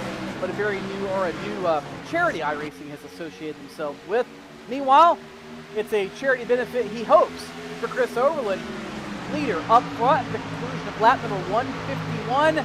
32 laps to go, and that double clutch Menard Chevrolet is out front setting the pace. Ray Alfalla is breathing down his neck. Alfalla's not going to let this race walk away so easy, as you see him just all over the back bumper of that 47 of Overland. Corey Vincent now in third, as we have a battle for position number 4. Landon Harrison, Brian Blackford side by side going into turns 1 and 2. Advantage Harrison as he digs under the 33 of Blackford. Score Harrison position number 4. Now Harrison has got the newest tires of those that did not pit on this caution flag, because he pitted on the most recent caution flag. Overland's got about 10 or 12 laps on his skins. Alfalla's in the same boat. And Corey Vincent also came down pit road on that most recent caution flag, and he is now stuck behind Alfalla and Overland. Very quickly, Joe, we're going to have ourselves a 4-car battle for the lead. And if they're not careful, PJ Sturgis with brand new stickers is going to find his way up there. So will Brian Blackford. And you can really see the difference tires make here, Joe. Look at the closing rate for Landon Harrison and PJ Sturgis in the center of the corner. Everybody else is sliding around, trying to wait to get back to the gas. Those drivers able to crank the wheel, get all the grip they want, and those things are side biting all the way through the corner and taking them right up to the battle for the point. So Chris Overland still up front. Alfalla, Vincent Harrison, and PJ Sturgis are going to make this a 5-car battle for the win here at Darlington. Darlington is now being told the Plan B sales car of Brian Day just took a spin coming off of turn number 4. That seems to be the very dangerous place to be. Harmless spin, no major issues, so we stayed green. And look at this, again, top 5 now, all under a blanket in front of the field. Officially the gap, just a hair over half a second between the top 5 and Joe. Chris Overland might have 12 lap older tires, but everybody else has got a very, very narrow racetrack by which they have to pass him on. And here goes Landon Harrison trying to do just that to Corey Vincent, taking full advantage of his newer tires. As Harrison, he will slide up to the 3rd slot in the running order.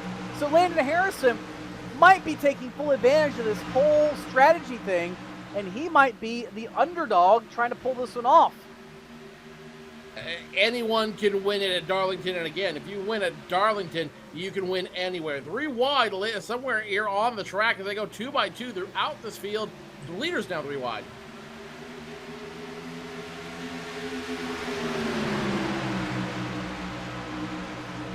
Wow.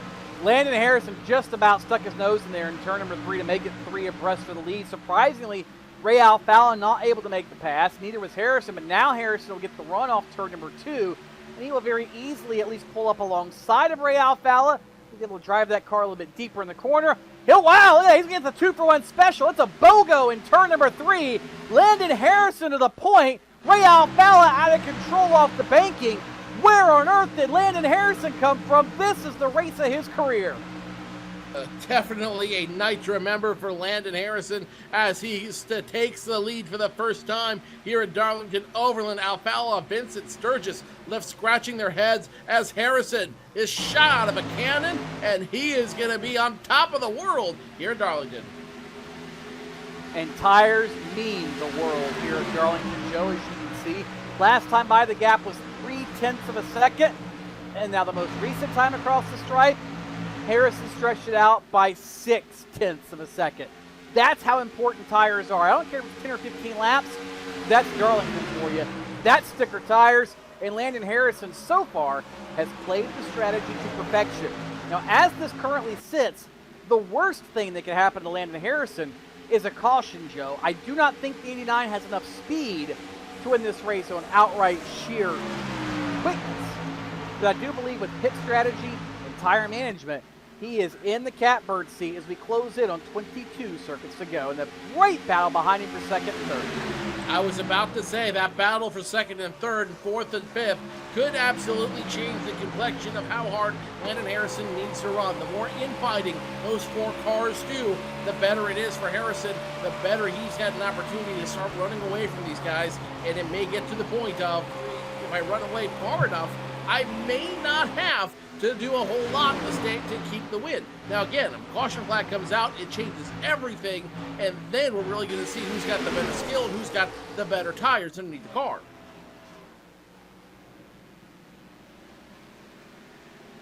Overland, I must say, Joe, I'm very impressed now. Ray Alfalla got around Chris Overland, but Chris Overland has done a yeoman's job of holding off the challenges of everybody behind him. Any other driver, I think, probably would have had a lot of spots relinquished by now, or at least a lot of other drivers. But Chris Overland has done a stellar job to hold on to third and given those guys just an absolute brilliant effort. The double clutch guys have got to be thrilled with this one. And again, it's not over yet, but the more laps that click off, the better the odds for Chris Overland to have a solid top 5 run. Absolutely, and that's really going to be where you start to see the excitement come in later on down the race. The question, though, is will we get to see that excitement? If Harrison continues to run up front and continues to run as well as he is, Alfalla, Overland, Sturgis may not have the opportunity to catch up with him, but, you know. And we'll see how it all plays out. And, you know, I'm kind of impressed, Joe. I did get one text message from somebody watching about the banjo reference at Banjo Speed Shop, how much money buys speed, how fast can you afford to go, but nobody on Twitter seems to have gotten it. Either use hashtag InPass or just tweet me directly at TStevens92 and tell me if you know the banjo reference, if you get the Banjo Speed Shop reference, because I'm kind of shocked that nobody really has brought it up yet, Joe. It's an old reference that is very specific to Darlington, and I don't know that anyone's going to get it. I have my doubts. I wouldn't say it's specific to Darlington, but it's specific to old school. Let's put it to you that way. But it's old school that's still very, very, very relevant today. Anyway, up front, Ray Alfalla, now he has gotten past Chris Overland, starting to slowly reel in Landon Harrison. Last time by it was 1.576. Well, this time by, never mind. Now the gap extends once again to 1.8 seconds. So Ray Alfalla, if he wants a chance at the win, he is going to have to start clicking them off about a 1/10 of a second faster than Landon Harrison. I'm not so sure that's possible because Harrison is almost 2 to 3/10 a lap faster than anybody else immediately behind him. Another driver I'm very impressed with, Joe, after going up and down through strategy, caution flags that fell at the wrong time and the whole deal, Corey Vincent running in 7th. He's got Dan Denayer on the box calling the shots as a race strategist and crew chief. They've done a solid job to claw back inside the top 10. I don't know that they'll have a shot to win this race yet, the way it currently sits, but very impressive Corey Vincent. That's a championship-type effort where you can have a night like this where things just don't go right and still get a solid run out of it. His race might end up in the top 5, depending on what happens with the 2 cars in front of him, Brian Blackford and Jake Sturgis. Couple of laps ago, those two were battling nose to tail, back and forth, and there was a lot of skittish movement going on between those 2 cars. Now, as those 2 cars continue to run nose to tail, there's still some opportunities there for something to go wrong between the 33 running one of the old school Wendell Scott Foundation paint schemes and the 41 of Jake Sturgis. So don't count out Corey Vincent yet. He might be a recipient of luck depending what happens with the 33 and the 41. Just maybe. Hey, there's a lot of maybes playing out. You see the leaders going by now. Michael Conti on the back straightaway. He cannot hold on to his Peak Chevrolet much longer, so he is forced to come in for tires. And Ray Alfalla has been back and forth. Gain 2/10, lose a 10. Gain 2/10, lose a 10. This time by, he gained 2/10. Ray Alfalla has got a 1.5 seconds up to Landon Harrison, but he's only got 13 laps to get the job done, Joe. This one's going to be close. I think Alfalla is faster, but I'm not so sure he's got enough time.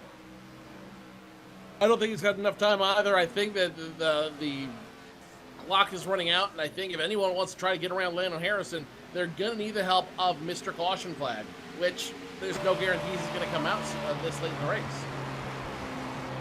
Well, the more spread out this field gets, the more likely that it's not going to happen. Not impossible, obviously, by any means, but certainly not as likely if the field continues to get stretched out. The difference being here, Joe, with this new surface model, the new tire model, how everybody is complaining this racetrack is getting freer and freer and freer.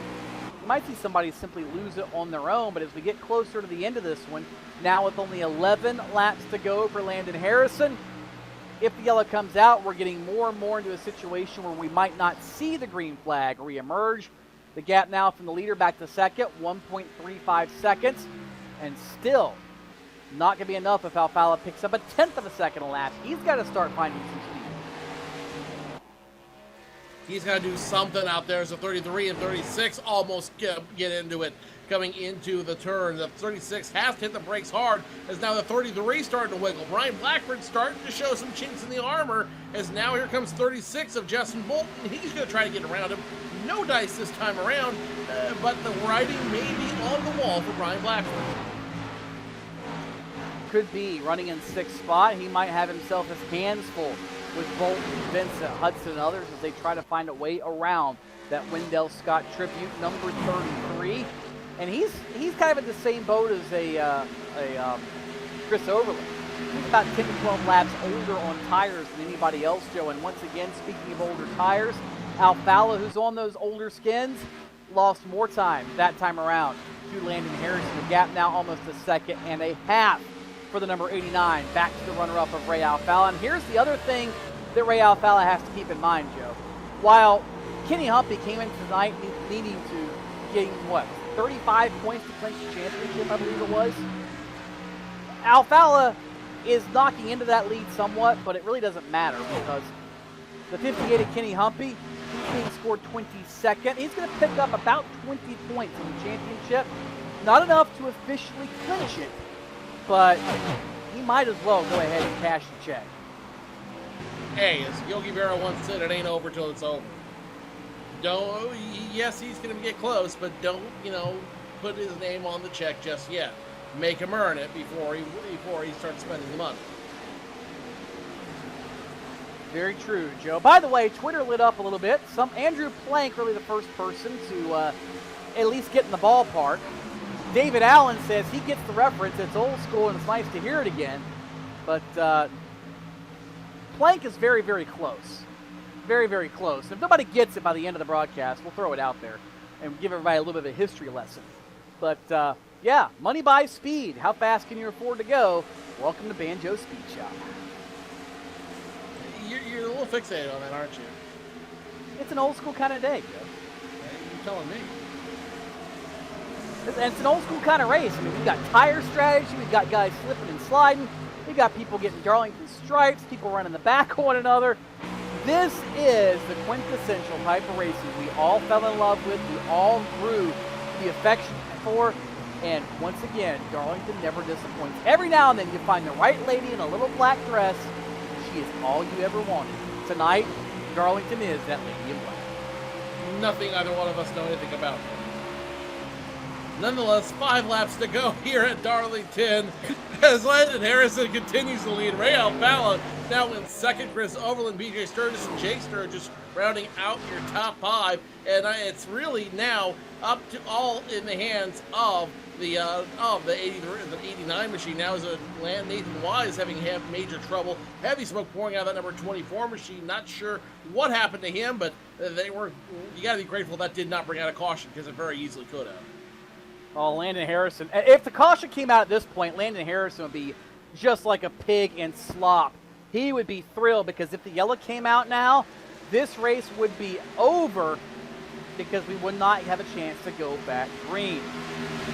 Still sideways, further back, all kinds of drivers slapping the fence as we get down to crunch time. 3 circuits to go for Landon Harrison. The gap in excess of a second and a half. Landon Harrison, I believe, Joe, is well on way to the upset win here at Darlington. I don't think anybody would have picked this one out of a hat. If you went to Vegas, his odds probably were about 600 to 1 coming into the season. that just makes the victory that much sweeter as popsicle sticks come in the air for Landon Harrison. 2 more circuits around Darlington, and he will have tamed the track that is too tough to tame. Ray Alfalla still in second. Chris Overland, PJ Sturgis, Jake Sturgis rounding out your top 5. And as you look at the gaps between those all 5 of those drivers, 1.3 seconds between Alfalla and Harrison, 3 seconds. Almost again, a second and a half between Alfalla and Overland. His top 3 is locked in, and pending doom to one of these drivers. The big bed sheet is in the air. White flag over the Darlington Raceway for Landon Harrison. He started 32nd on the field. One of the final drivers to make a qualifying effort. He played pit strategy and tire management to perfection. And he'll navigate the narrow confines of turns 3 and 4. And the lady in black has picked herself a date. Tonight, his name is Landon Harrison, the winner of the Peak Southern 250 at Darlington Raceway in the NASCAR Peak Antifreeze Series. Ray Alfalla comes home second, followed by Chris Overland, PJ Sturgis, and Jake Sturgis in 5th. Wow, what a race at Darlington, Joe. Every single bit about it was old school here tonight. The championship not officially sewn up for Kenny Humpy, but it's pretty doggone close. It's that much closer to him cashing a $10,000 check, but still can't quite etch his name on the trophy just yet. Very, very, very close, though. He could have had an opportunity here tonight, but there was a little bit of, not tragedy, I think tragedy is the wrong word, considering the time of the year, but I think there's a little bit of bad luck on his end that ultimately did not do it. But you know what? We go back to it next week where we're at a little bit friendlier track, and he's got 2 more opportunities to put his name on the check. But forget that for tonight. Tonight it's all about Landon Harrison putting the 89 machine into victory lane at a well-deserved win at Darlington. Well earned, well deserved, and by far an upset victory. The old 89 kind of throws it back to Morgan Shepherd. You want to talk about old school and some throwbacks? It says Fwam on the side. He Fwam the field here tonight. And might as well break out the roller skates because the 89 is in victory lane here at Darlington. What a race for Landon Harrison. I'm sure he will be thinking about this one for quite a while. And we will be looking forward to Chicago and Homestead coming up. Before we do all that and preview those events, we'll take a quick break, come back, and we'll talk to Harrison, Alfalla, and others here at Darlington. Don't go away.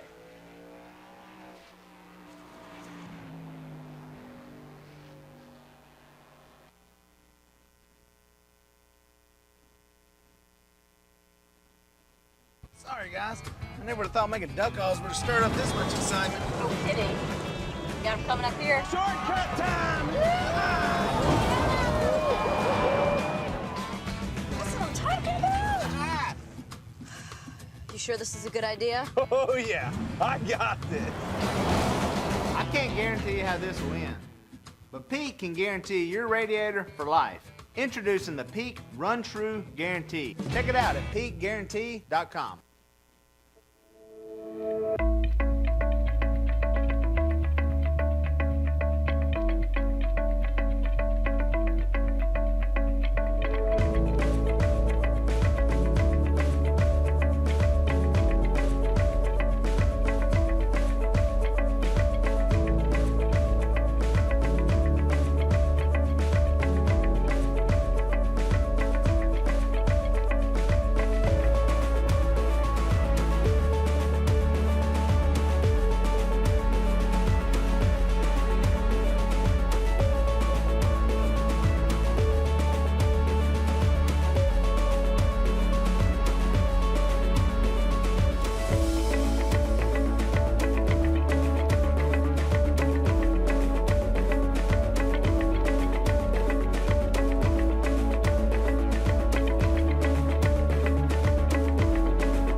Sorry, guys. I never would have thought making duck calls would have stirred up this much excitement. No kidding. Got him coming up here. Shortcut time! That's what I'm talking about. You sure this is a good idea? Oh, yeah. I got this. I can't guarantee you how this will end, but Pete can guarantee your radiator for life. Introducing the Peak Run True Guarantee. Check it out at peakguarantee.com.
Alrighty, well, we've got some technical difficulties here, it looks like, once again, but I guess we would have that if it would be live shows. Live shows, gotta love them.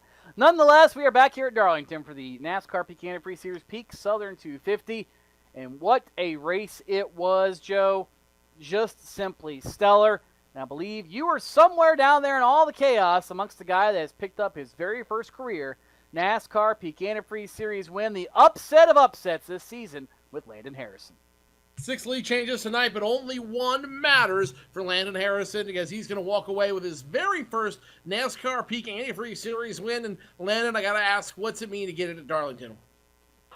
Oh my God, Joe. I know you're going to get to asking about the top 20, but I really wanted to win one of these things, one of these days, and just at Darlington, I actually got my best finish here, last year, and I didn't think the car was too bad, and just got in the race, and it was just on rails, and I don't know, it means so much to me to get at Darlington, and the new surface model and the new tires, and oh man. Let's talk about that. The new tire model, the new track wear model, the dynamic track. How much of that did you work on this week, learning the new system, and more importantly, did any of that practice help factor into your win tonight? Well, I know everybody probably did a lot of practice for this race, not necessarily at Darlington, but just throughout the week at different tracks. But to simulate a situation with 40 cars on a single groove track, you can't really do much for that. And I imagine that nobody, including me, had no idea what was going to happen. After halfway, and towards the end there, I saw the groove getting really dark, and gradually over the course of the race, it started to get more of a handful. But it's my car just didn't fall off that much, and I don't know. I was just able to find more speed than the other guys, and just pass them. Real quick, how much fun was it to race around here compared to last year to this year with the new tire model, the new dynamic track? Oh, it is a lot more fun. Lately, these cars have been on rails, too much downforce, too much grip everywhere we go, and we don't have much fall off. But tonight, it's 50 laps into a run, you see 3 seconds of fall off, and before that, halfway through a run, you're just trying not to get on the gas too much, or else you're going to spin, and then by the end you're just wheeling, and it's really hard to control. Trust me, I'm really sweating right now, and it's really hard work, but it pays off. Now, you mentioned it, the onset of this interview, coming into this race, you were on the bubble, you were up that top 20 position with this win, and with some bad luck from a couple other drivers in front of you, your bubble's going to increase. How good does it feel to know that without any other problems this season, you're going to be back for 2016 in the NASCAR Peak Antifreeze Series? Well, yeah, be careful because season's not over. Anything can happen, but it's definitely having that cushion is really nice. I can breathe a little bit, take it a little more conservatively for the next 2 races, because like it just seems like no matter what, I couldn't get away from that top 20, right on that bubble. And like every week, I was having to go into the race worrying about trying not to get involved into an accident and worrying about what my competitors were doing. So it's like this win, like it's great to win, and yeah, it also takes a load off for me for worrying about the top 20. Landon Harrison picks up his first win by dancing with a lady in black at Darlington. Landon Harrison, your winner tonight here in the Peak Southern 250. Tony Stevens has caught out the second place finisher, the two-time champion, Ray Alfalla. Good news for Ray Alfalla, a solid run here tonight in second. Bad news, the championship has 2 races left. We'll talk about that in a minute. But Ray, I think you had the dominant car here tonight. What was the difference in going to victory lane? Was it simply a difference of what seemed like a little bit, only 10 or 12 laps on tires? Oh, I have no idea, Tony. Landon's speed caught me totally off guard there. I just really have no idea what happened there, but just it's disappointing. We came into the race, we thought we had a pretty good long run car, and it showed. And but it's always a little disappointing to finish second, but especially when you lead the most laps. And but anyway, on to more important things. It is Pediatric Cancer Awareness Month, as it's also on the pace car, and want to mention that Wendell Scott's great grandson Trey Davis was diagnosed with brainstem glioma a few months ago, and unfortunately, through his radiation therapy, he needs 24-hour care because it affected his brainstem, so he's bedridden. And there is a GoFundMe. It's GoFundMe.com/Treyday. That's TreyDay. And so just want to give Trey's family a shout out. Thoughts and prayers to them. We had the throwback Wendell Scott colors tonight, and that's why it's pretty heartbreaking not to come home with the victory with the way the race played out. But regarding the championship, I'm not really thinking about that. I figured Kenny's way out there. I know he had some troubles tonight, but he can pretty much have that same night for the next for the last 2 races and still win it. So at this point, I'm just trying to go out there and do the best that I can. And that deficit now sits at 90 points. Being that 48 points is the maximum you can earn per race, you need a 96-point gap to clinch the championship. In other words, Kenny Humpy needs to make 6 points over the next 2 races. And that's assuming you win every race and lead every lap, Ray. So I think you were right. It's essentially in the bag for Kenny Humpy, but that has to open things up for you now where you can worry about race wins. And let's talk about this new track model, this new tire you've got on the car, the new rules package. What is your impression? It looked to be a handful, but as race fans over the years, we love watching race car drivers have a handful and have a challenge on their hand. Was that what the case was behind the wheel? It was a lot of fun. We really didn't know what to expect. I've run a few races this week after the dynamic tracks came out, but there haven't really been enough cars on the track, I guess you could say, and we haven't gone green long enough for the track to really rubber in.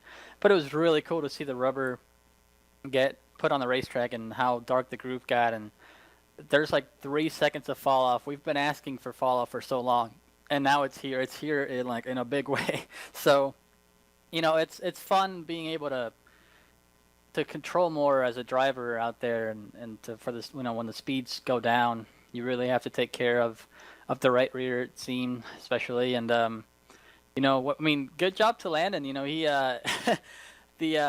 I've raced against Landon, I think, now for almost 10 years, so that's pretty cool that he gets his first win. It's always disappointing when you see somebody that you want to win, but you're like, well, if they win, I hope I don't finish second. But that was the case tonight. So good job to him, and good job to everyone else. Slip Angle and Lastro, I think we finished 2nd through 6th. So really, really strong showing by our team. Thanks a lot to Joey Brown, PJ Sturgis for putting a lot of time into the setup, and everyone else for all the feedback they give. It feels good to to have a really good team effort, you don't want just one car running near the front and everybody else struggling. So to put 4 cars in, well, like it's 5 cars in the top 6, it's pretty awesome team effort. Certainly is. That's Ray Alfala finishing second here tonight at Darlington. Joe has caught up with the guy that followed him to the finish line and finished in 3rd place. Chris Overland may be a candidate for the Hard Charger Award as he started 27th and will finish position number 3. Chris, I know you had a car that you felt like could have won tonight, but 3rd isn't bad. Absolutely, the car could have won tonight. It was amazing. Once the green flag dropped, I knew something special about there was something special about this number 47 double clutch Menards Chevrolet. It certainly was. It certainly looked like a car that was on a mission tonight. How difficult was it piloting this car with the new tire model and the new dynamic track model in play here? Well, it didn't seem as difficult for me as it was for everybody else, so that's a positive. I guess we'll take that. I actually had to change my wheel settings because with the old wheel settings, I was not up to par, and now I'm so on new wheel settings, I was able to come up through the field. It wasn't too difficult. Wasn't too difficult, but definitely had a challenge. Let me ask you this. How much more fun was it to race with this new model as opposed to previous models where you really do see these cars struggle towards the end of a run? Well, I won't glorify it and say it's the best thing ever. It's not where it needs to be yet, but it was definitely a lot better. You could pass people when they were holding you up. If somebody was slower, they didn't usually stay ahead of you too long. So you could maneuver lanes, and once the groove got rubbered in, it got really fun. So it still needs to be worked on, obviously, and I'm sure iRacing knows that. But it's a huge step up from where we were. Chris, coming in tonight, you were 6th in points. What is the goal now for the rest of the season? Are you going to be trying to work your way up into one of those top 5 money positions, or is top 10 good enough for you and the team? Well, I'm 4th now when points updated, so we're going to try to go get PJ in 3rd there, and hopefully just finish off the season strong. And, man, tonight I really wanted that win, so I don't know, Chicago will try again, Homestead will try again. Hopefully we end up capitalizing and nothing bad happens those 2 races, and we can finish off the season top 3 in points, top 2 in points maybe if Ray has any bad luck. But so far, I'm just going with the flow. No real plan for the rest of the season, just run as best as we can, minimize mistakes. Chris Overland finishes 3rd, ends up 4th in points, is looking for a little bit of money when it's all said and done in the NASCAR Antifreeze Series. Tony Stevens is caught up with one of the Sturgises, PJ Sturgis finishing 4th. And PJ right ahead of his brother Jake, and we talked about it, PJ. You very quietly have had a career season in the NASCAR Peak Antifreeze Series once again tonight. A top 5 run. How did you do it, number one? Because it's so different, I'm sure, from what you've had to do to get a top 5 any other race of the series. Yeah, that was a really fun race. Hats off to Landon on the win. I mean, I think everybody is going to be happy to see him pull off the W tonight. But, yeah, it was a weird top 5, but, man, what a fun race, these dynamic tracks. At the end, I thought the track would loosen up, but it went the other way, and I didn't really free the car up enough for it, so it was all I could just to keep it out of the fence. I wanted to get by Chris, but didn't want to take out my teammate in the process. So really good night for the team, the whole alliance with 5 of us in the top 6. So yeah, it's definitely a great feeling to pull that kind of run off tonight. You've got a couple of races to go. What have you got set ahead for yourself in these final 2 events coming up in the next 3 weeks? Well, Chicagoland is usually a pretty good track for me, but we have to keep preparing really hard. I mean, we did a lot of preparation for this race, and it paid off, so we're going to kind of have to do the same here to keep this run going, this momentum going. It's a tricky track. Homestead has never been a good one for me, so hopefully the points aren't too tight going in, but you never know what can happen in these races. Try to keep your head on you, keep cool during the race, and play the strategy right. It's really the key here. So PJ Sturgis finishes in the 4th spot here tonight, and again, congratulations, PJ, on a solid run. Joe Cortez has caught up with the other half of the Sturgis clan, and that is his brother, Jake. Well, if you're going to lose this, if you're going to drop a position to somebody, you might as well have it drop to your brother. And Jake, let me ask you this. You had a 5th place finish. Is it a little bittersweet or a little sour that you lost that one position to your brother? Oh, it's always disappointing when you get beat by PJ. He lets me know about it for the next week or so till the next race. He's like, "Oh, I beat you in NASCAR," and yeah, so he's got that on me, but I'll take a 5th place for sure. And I wasn't going to try anything crazy at the end there. It's so hard to pass here. I just didn't want to wreck him or me. Not at the end like that. Definitely a new learning curve, having to learn this new system with a new dynamic track and the tire model. How much of that tire model and dynamic track played into your strategy or ultimately your 5th place finish tonight? I think it played a big part in it. Just keeping the car clean is a big thing at Darlington, but I wasn't really sure what the track was going to do there at the end. It seemed to tighten up a little bit, but started off the setup on the tight side anyway, and the first run, it was really good. I fell way to the back there just riding around and just was going by people as they were sliding all over the place, hitting the wall, and I don't know, they were really struggling, but our setup was just hooked up. Seems like we got a really good handle on this new build, and really excited for the next race. Jake, you came into this race 9th in points. You're looking at getting some prize money and maybe even a trophy at the end of the season. What's next for the next 2 races? Are we going to see you racing aggressively without the worry of being back in the NASCAR Peak Antifreeze Series for 2016? Or are we going to see you play a conservative and just walk away with the iRacing credit? Oh, we'll see how it plays out. Looks like I got a shot at 4th in points. Not too far back, 22 points out of 4th, so anything could happen here. One big wreck could take out a lot of people. You never know what'll happen. And yeah, Chris. Chris is up there in points. PJ's up there. I don't think I can catch PJ, but we got a good shot. And top 10 in points would be great. Top 4 in points would be even better. So we'll see how it plays out. I just want to thank the guys down at Lastro Motorsports and Slip Angle Motorsports for all the hard work they put in on the setups every week. It really pays off. Jake Sturgis started this race 34th, walks away 5th, which shows you that it's really anyone's race when it comes to Darlington.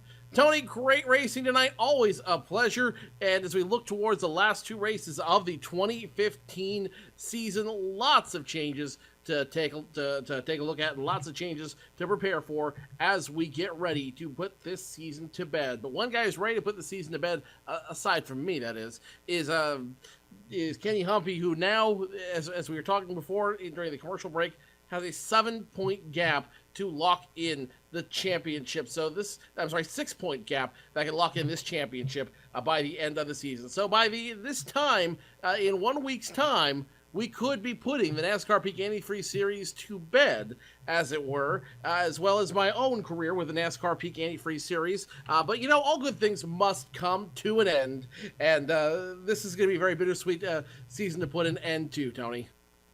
Oh, thank goodness that joke. Oh, sorry. Yeah, no, just kidding, Joe. We'll certainly miss you, but hey, we're going to enjoy the good times while we certainly can, and I'm sure everybody else will miss you as well. Of course, we're missing Tim Terry tonight. He's somewhere off in Canada land doing who knows what.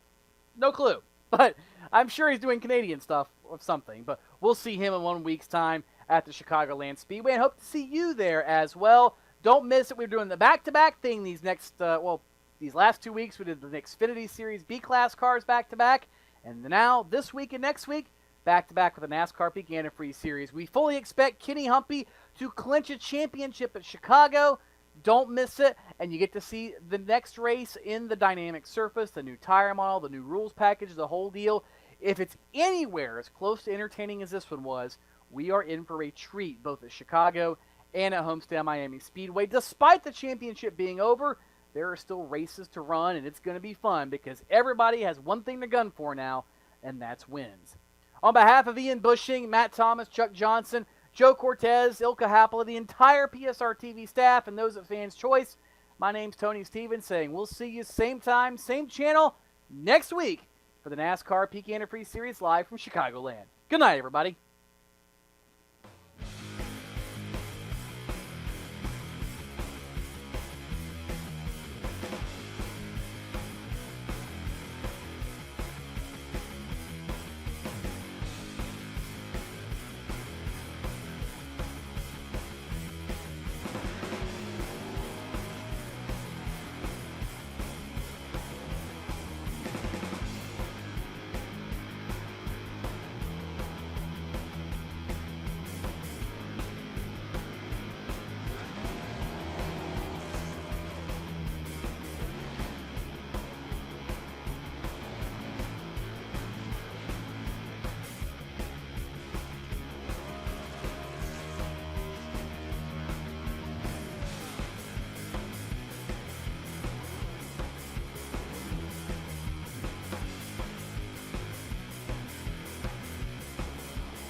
Sorry, guys.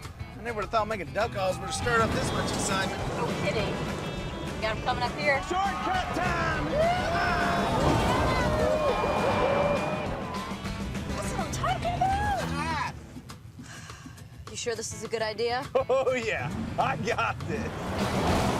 I can't guarantee how this will end, but Pete can guarantee your radiator for life.